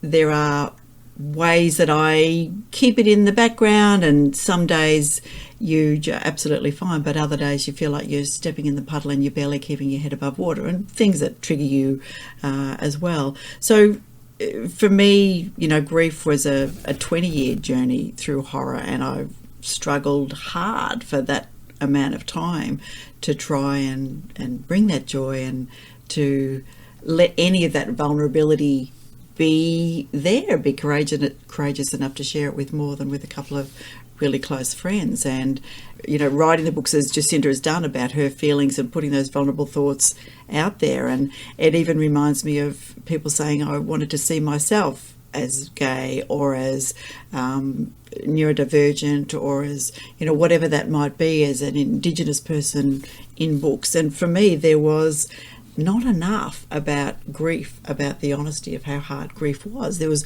lots of ideas of, I should be over it by now, it's been 2 years, the whole grief process, which Kubler-Ross talks about, which she then in later years said she wished she'd never said that, because of course people say, well, you're not going through the stages right. Nobody goes through the stages in any way, shape or form other than their very own. So I found the book, Maureen Murdoch's The Heroine's Journey, where in there she said, you can stay in the grief as long as you want. And it was just that kind of single sentence, or that just a few words, that I thought, okay. Not that I needed permission, but it was just somebody recognising through that writing that I could stay there as long as I want, that I thought, okay, I'm ready to come out now. And I found my way out through reading, because I'm not the sort of person that will speak to people necessarily at that stage, but I was certainly the sort of person who would read a book and find my way out back to land, I guess, through reading. And that was that's why I wrote Breathing While Drowning, because in the same way as Jacinta hadn't really meant her book to be published, my book was in fact just rereading my journals that I'd written to Jackie as I was and she was alive in the years while she was alive, and then also in the years after her death, where I continued to write to her. So, yeah, books, amazing places. Not only that, the help, the guide, the chance to empower oneself. You've added to that with your book, Breathing While Drowning. For somebody who may be experiencing loss, it might be your book that they come across, and that they read and they can carry with them, and they can have that personal connection with. And so it's just again, I still think it's an amazing thing, the power of books to, you know, like you said, you weren't sure that at the time some of the stuff that was part of Breathing While Drowning wasn't something that was constantly going to be part of a book at any point. No, it's definitely not. As fate would turn out, that it did become, part of a book. But the fact that it does is a magical element that seeps its way, that finds its way, that grows its way out into the world. And, talking with Jacinta, we chatted about that idea that books are so personal, as opposed to talking with somebody or watching a video or reading an article. They all feel like you're part of a group. It's a different thing. When you open that book, you can open up just when you feel like you need to read, and it's just you and the author. So if somebody, for example, is reading your book, or somebody's reading Jacinta's book, they're going to open it up when they're ready to read, or when they feel like reading, and it's just them and you, or just them and Jacinta, or just them and the author. And just has to be the right time. It does, yeah. So very some very emotional topics covered in the conversation with Jacinta, and something that came from that for me very quickly, and something that you just brought up there and then too, is the power of honesty, but also the difficulty of being honest in the writing. But without that pushing through and being honest in the writing, those magical roadmaps for other people to be a part of won't happen. So keep writing, people. Yes, and don't be scared about being honest, because even it's difficult as it might be at the time to be honest, you'll be so glad, because as the readers, when they finally get their hands on your book, they'll be thankful that you're honest. So, well, after all that amazing interview, and obviously the heartfelt discussions that come from it, maybe it's time to jump into the Writers' Lounge and pour a stiff drink. Yes. All right, let's go.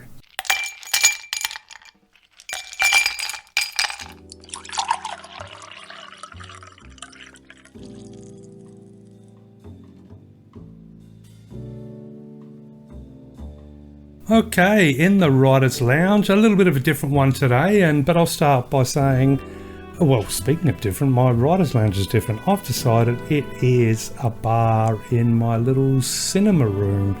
So, so not many people in my bar. In fact, I'm all alone at the moment, but surrounded by lots of books, lots of videos, and old 8mm projectors, and I can lean against the bar and pour myself. I think I might have, let me see, for this special episode 91, I might have a tequila, a little bit of tequila on ice. Yeah, why not?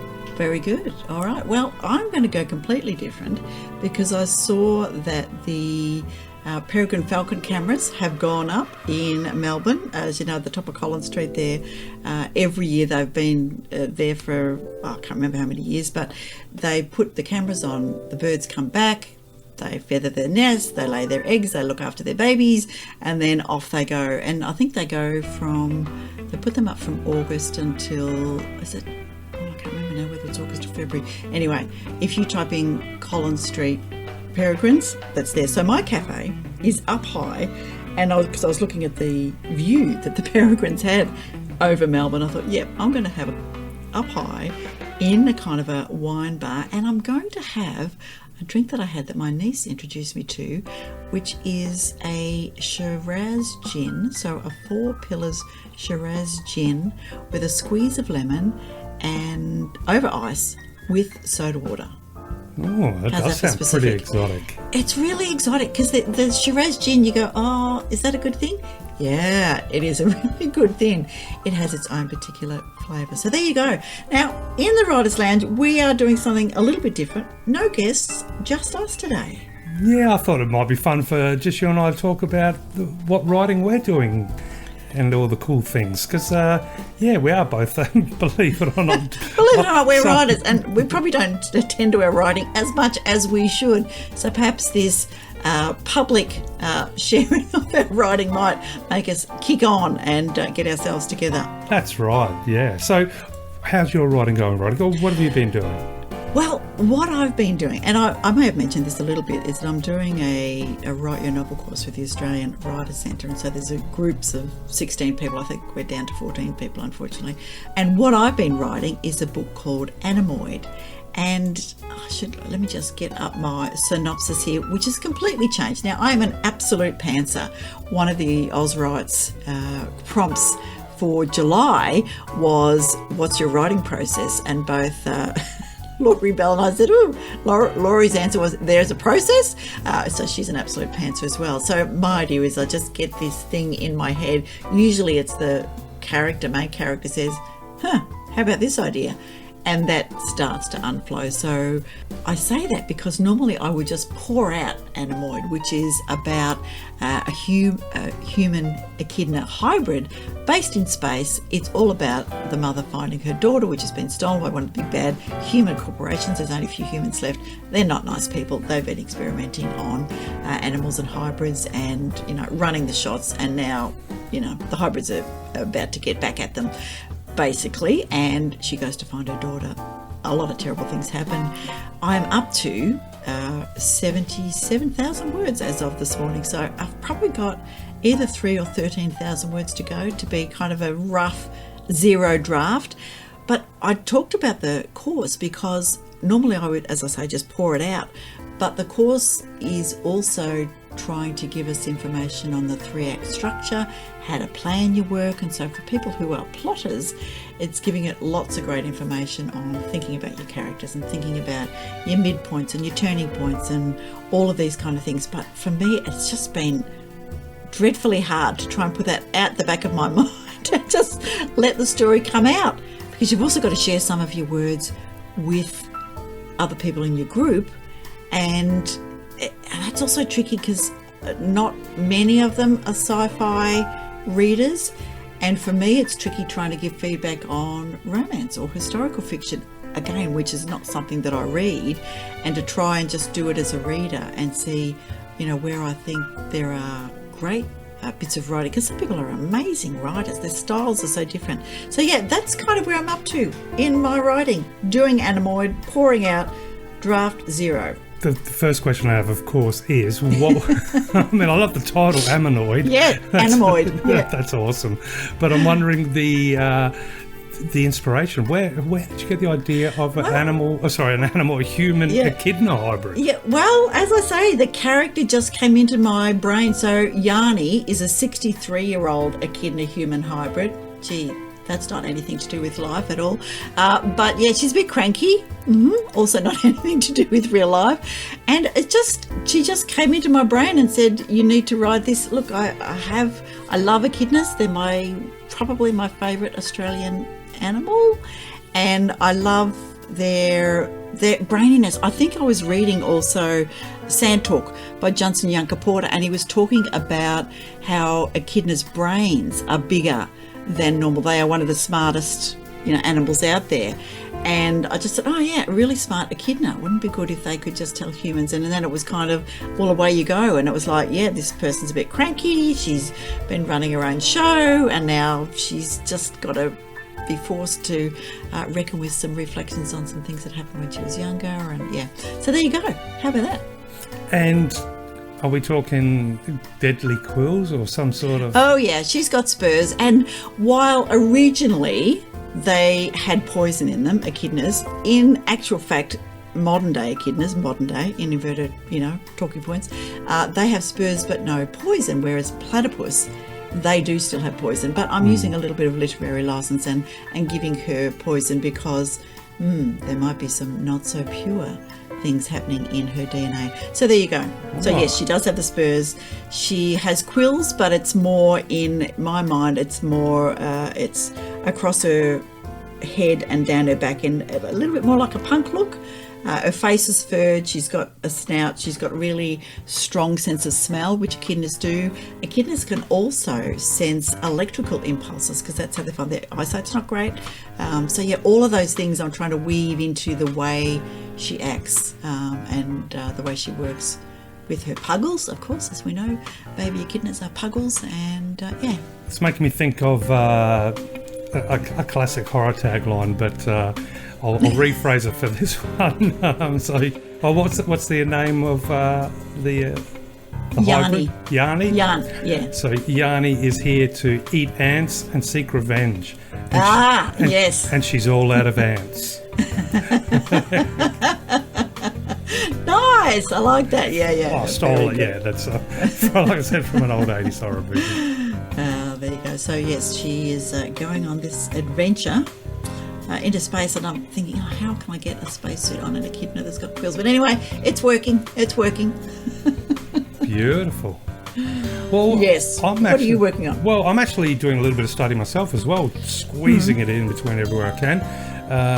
Just a little bit of a crash course in how to teach creative writing, because I think a lot of the modules in it are really fascinating and a really good opportunity for me to touch up on a few things, discover new things, and just look at writing from a whole different perspective. So it has been a really cool journey, almost at the end there, so that's good fun. But of course, I have also been really enjoying putting together the audio production of the short story. So the short story is called Photos for the Sea.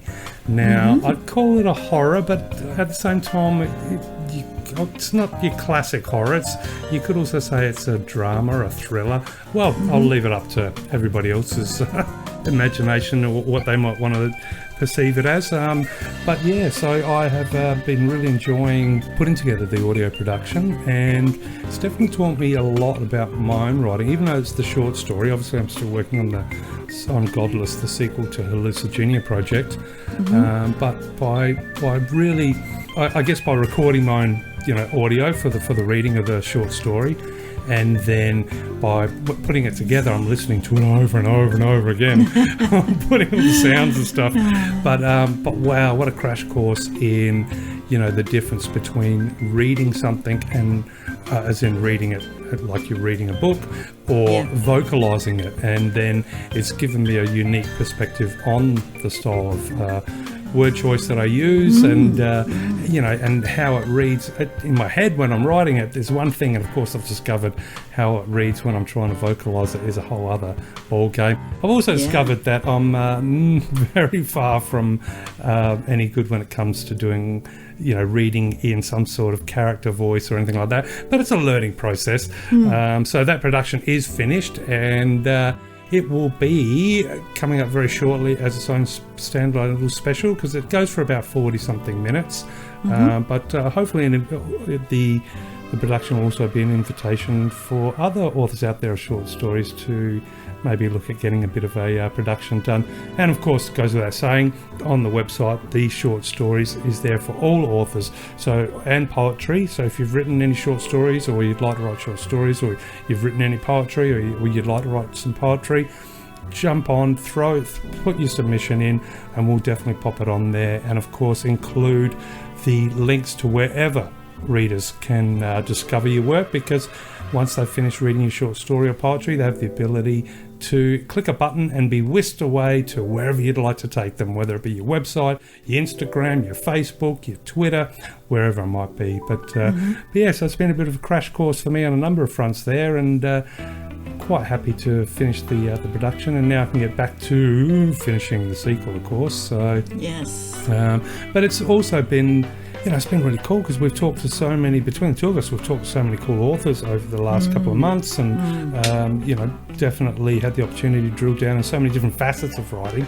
And you know what, it's something to learn, learn so much, little bits and pieces here really come to the forefront as I'm chipping away and working on it, because there's little pieces of advice and different approaches that other authors have taken that has been a real inspiration to me. So that's always cool too. So But yeah, and of course, sooner or later we will find some time to put the finishing touches on the book that we have written together.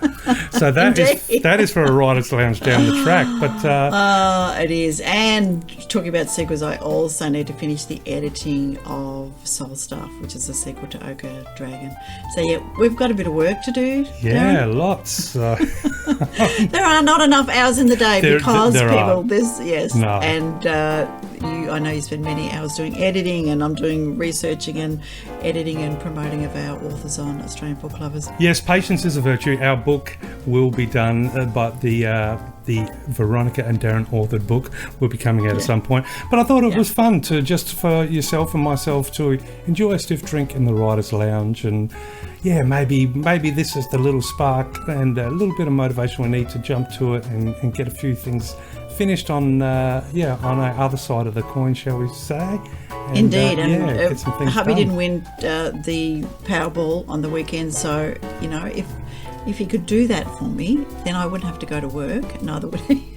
We could spend more time writing, but that's not how life works, is it, Darren? Well, before we leave the Writers' Lounge, I would then suggest, as while I finish the last of my tequila and look around all the different books and videos, maybe we should try and get a whole bunch of crime authors. We'll have a series of crime authors, and then we'll collate all the best information, and together we'll put together the perfect crime. Could be bank robbery, maybe jewellery heist. I don't know. Whatever's going to give us the fastest money with the easiest cash turnaround, and we won't need to worry about Powerball. Yeah, thinking, no, all those crime books I read, they always get caught. Not always. I'm not reading the right books then. All right, it's time to leave the lounge and look at what quote we have for each other. Okay, no more tequila for me, but I will see you back at the show.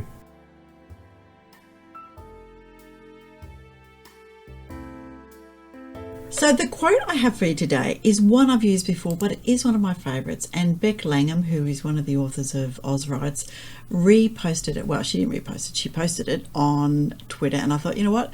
That is absolutely perfect for what we've been talking about. So it is, again, by one of my favourite diarists.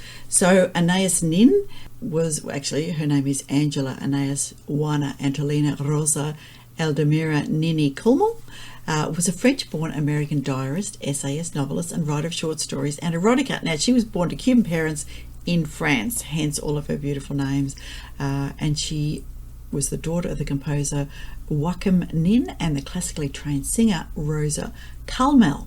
All of that to this beautiful quote, which is, "We write to taste life twice, in the moment and in retrospection."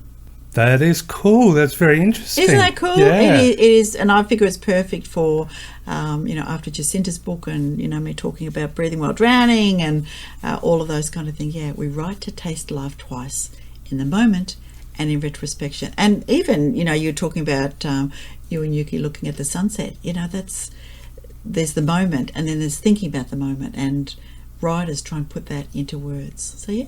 I say it's super interesting, and it was a beautiful quote, but it's super interesting because now, dear listeners, we do not know each other's quotes at the start. No. In fact, we don't know much of anything when we hit record. It is really by the seat of our pants every episode. A couple of things we work out, obviously, but I had no idea what quote you were going to read. I have a quote, and it's not the same quote, of course. That would be too weird. But I've got a quote by Virginia Woolf, so a little bit of a shorter name than the name of your brilliant one. Yeah. But the quote, mine also was inspired by my awesome chat with Jacinta. And look, I'll just read the quote, and then you'll see what I mean by how well it ties into yours. Mm-hmm. "I can only note that the past is beautiful because one never realises an emotion at the time. It expands later, and thus we don't have complete emotions about the present, only about the past." And that was Virginia Woolf. Yes. So there we go. I think those two quotes go together nicely. Yeah, retrospection, and then also thinking, looking into the past, you realise how you felt or what it did emotionally. Yeah, thank you, Virginia. There we go. So, Nice. well, we did pretty good with the quotes. Now, have you got an idea for the tagline to Well, end I this? have. I think we need to, get onto the chickweed, which is in fact the spaceship. But don't forget, people. Okay. Yeah.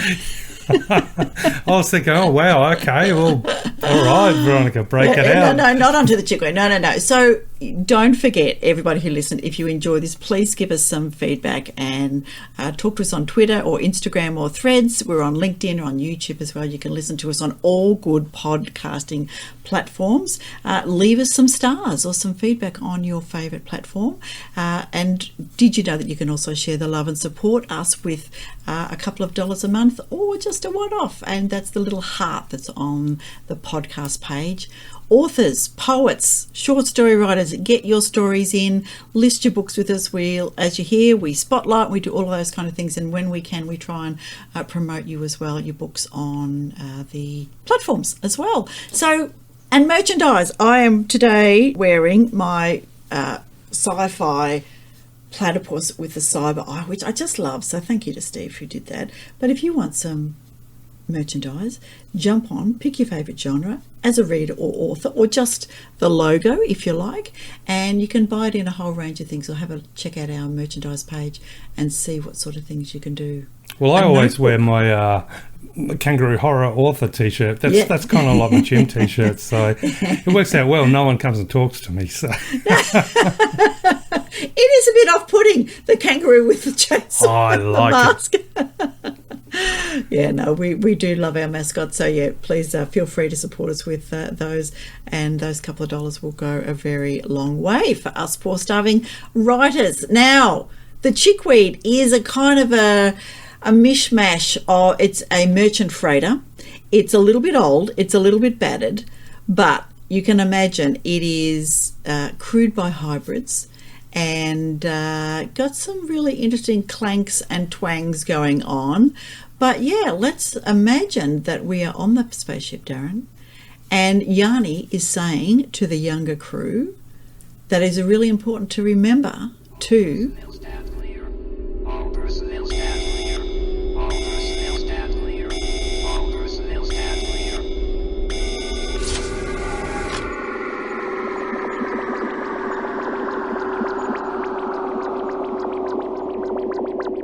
read more Aussie books.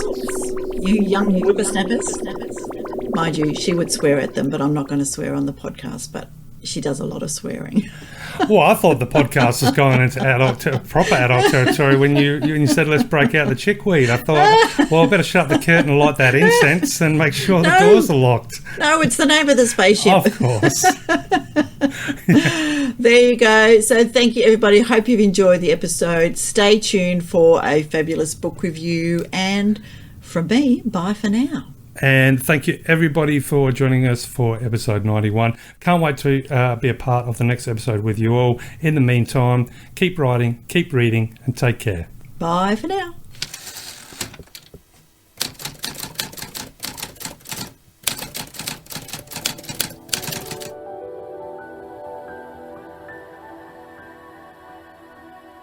G'day there, my name's Kat Powers. I'm a bookstagrammer and fantasy author, and today I'm going to be reviewing Naomi Shippen's debut psychological thriller, Far From Harm.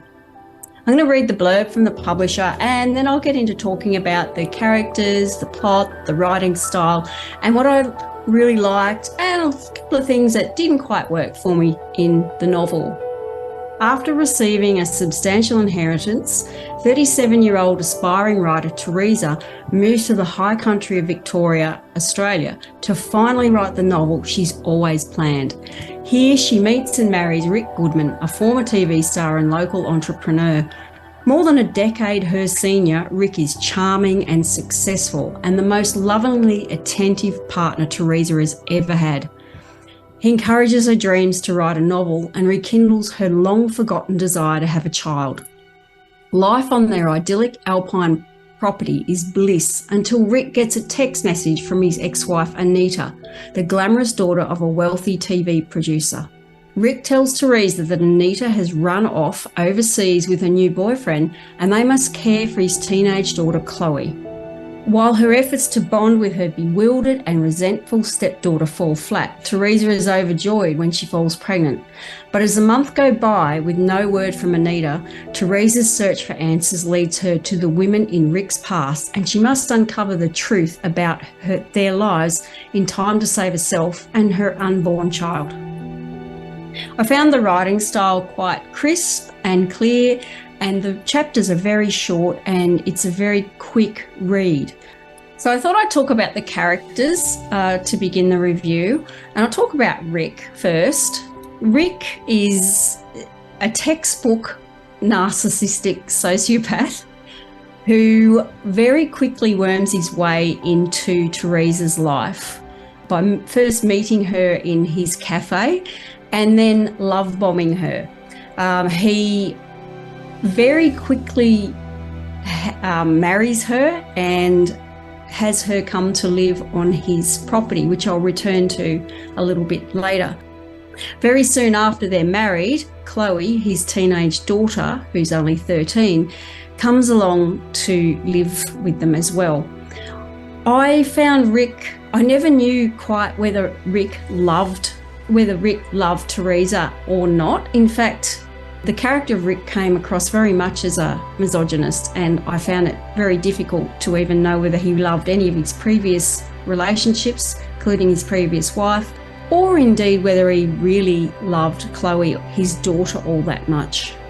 Chloe I sympathised with more than any other character in the book. I feel she was written very, very well as a 13-year-old being taken from her city home to a country property and having to come away from all of the friends that she was very much, as when you're a 13-year-old, your friend group is everything. She's been torn away from that, has to live in a isolated place, make new friends and fit into her father's life and also deal with a new stepmother. I really did enjoy the way that she was written. Very sympathetic character. Her relationship with Rick is fraught. She's very close to her mother, Anita, who mysteriously and uncharacteristically just walks out of her life and disappears. She goes on a holiday, or so Chloe is told. Chloe's then left to try and form a relationship with Rick, which doesn't really, they don't really seem to gel as father and daughter very much. And Teresa tries very hard to be a stepmom to Chloe. Chloe, hides in a room, as you would expect of a 13-year-old girl who's been thrust into a situation like that. But eventually she becomes friends with Teresa and realises that Teresa is on her side. Teresa, I found frustrating at times. Teresa starts off at the beginning of the book as a very confident, certain character. She's love bombed, as I said before, by Rick, and because she's moved to the Alpine town and very quickly falls in love with him. They get married very quick, so the book takes you quite quickly through their relationship as it deepens. And then he takes her out to his home, his farm, and they end up living out there. And he sets about isolating her, not just isolating her physically, but isolating her psychologically and beginning to gaslight her and also make her continuously more dependent on him, to the point where the woman that you meet at the beginning of the book, by the middle of the book, is a very lacking in confidence, unsure of her place, unsure of what's true and what's not true, even about herself. And she loses herself and becomes, a bit of a shadow to Rick and relies on him, is basically gaslit and manipulated into relying on him too much. For that reason, it did take me about 40% of the book before I was really invested. And then once I got invested, things moved along very, very quickly. And I read the book. I just sat down in a couple of hours one Sunday afternoon and I read the book and devoured it. I really enjoyed it. I am not reader of thrillers or crime novels who knows immediately what the twist is going to be or who the perpetrator is going to be. I'm very much a reader that likes to go along for the journey. So some of the twists that happened at the end, I would never have seen coming. There are some red herrings and you're actually not sure who is responsible for the murder that occurs. I don't want to give too much away, but in the end, it does turn out to be, the person most likely. All in all, I think, yes, excellent work for a first novel, and bring on the next one. Naomi, well done.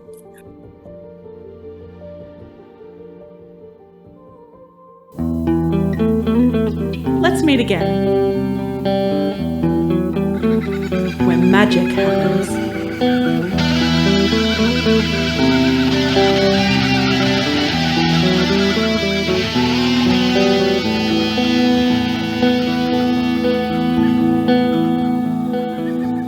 Australian Book Lovers acknowledges First Nations peoples and recognises their continuous connection to country, community and to culture.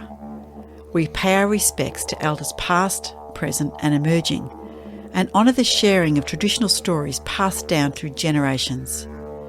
We're committed to a safe and inclusive welcome for authors and readers of all cultures and backgrounds, including people of LGBTQIA+ communities and their families.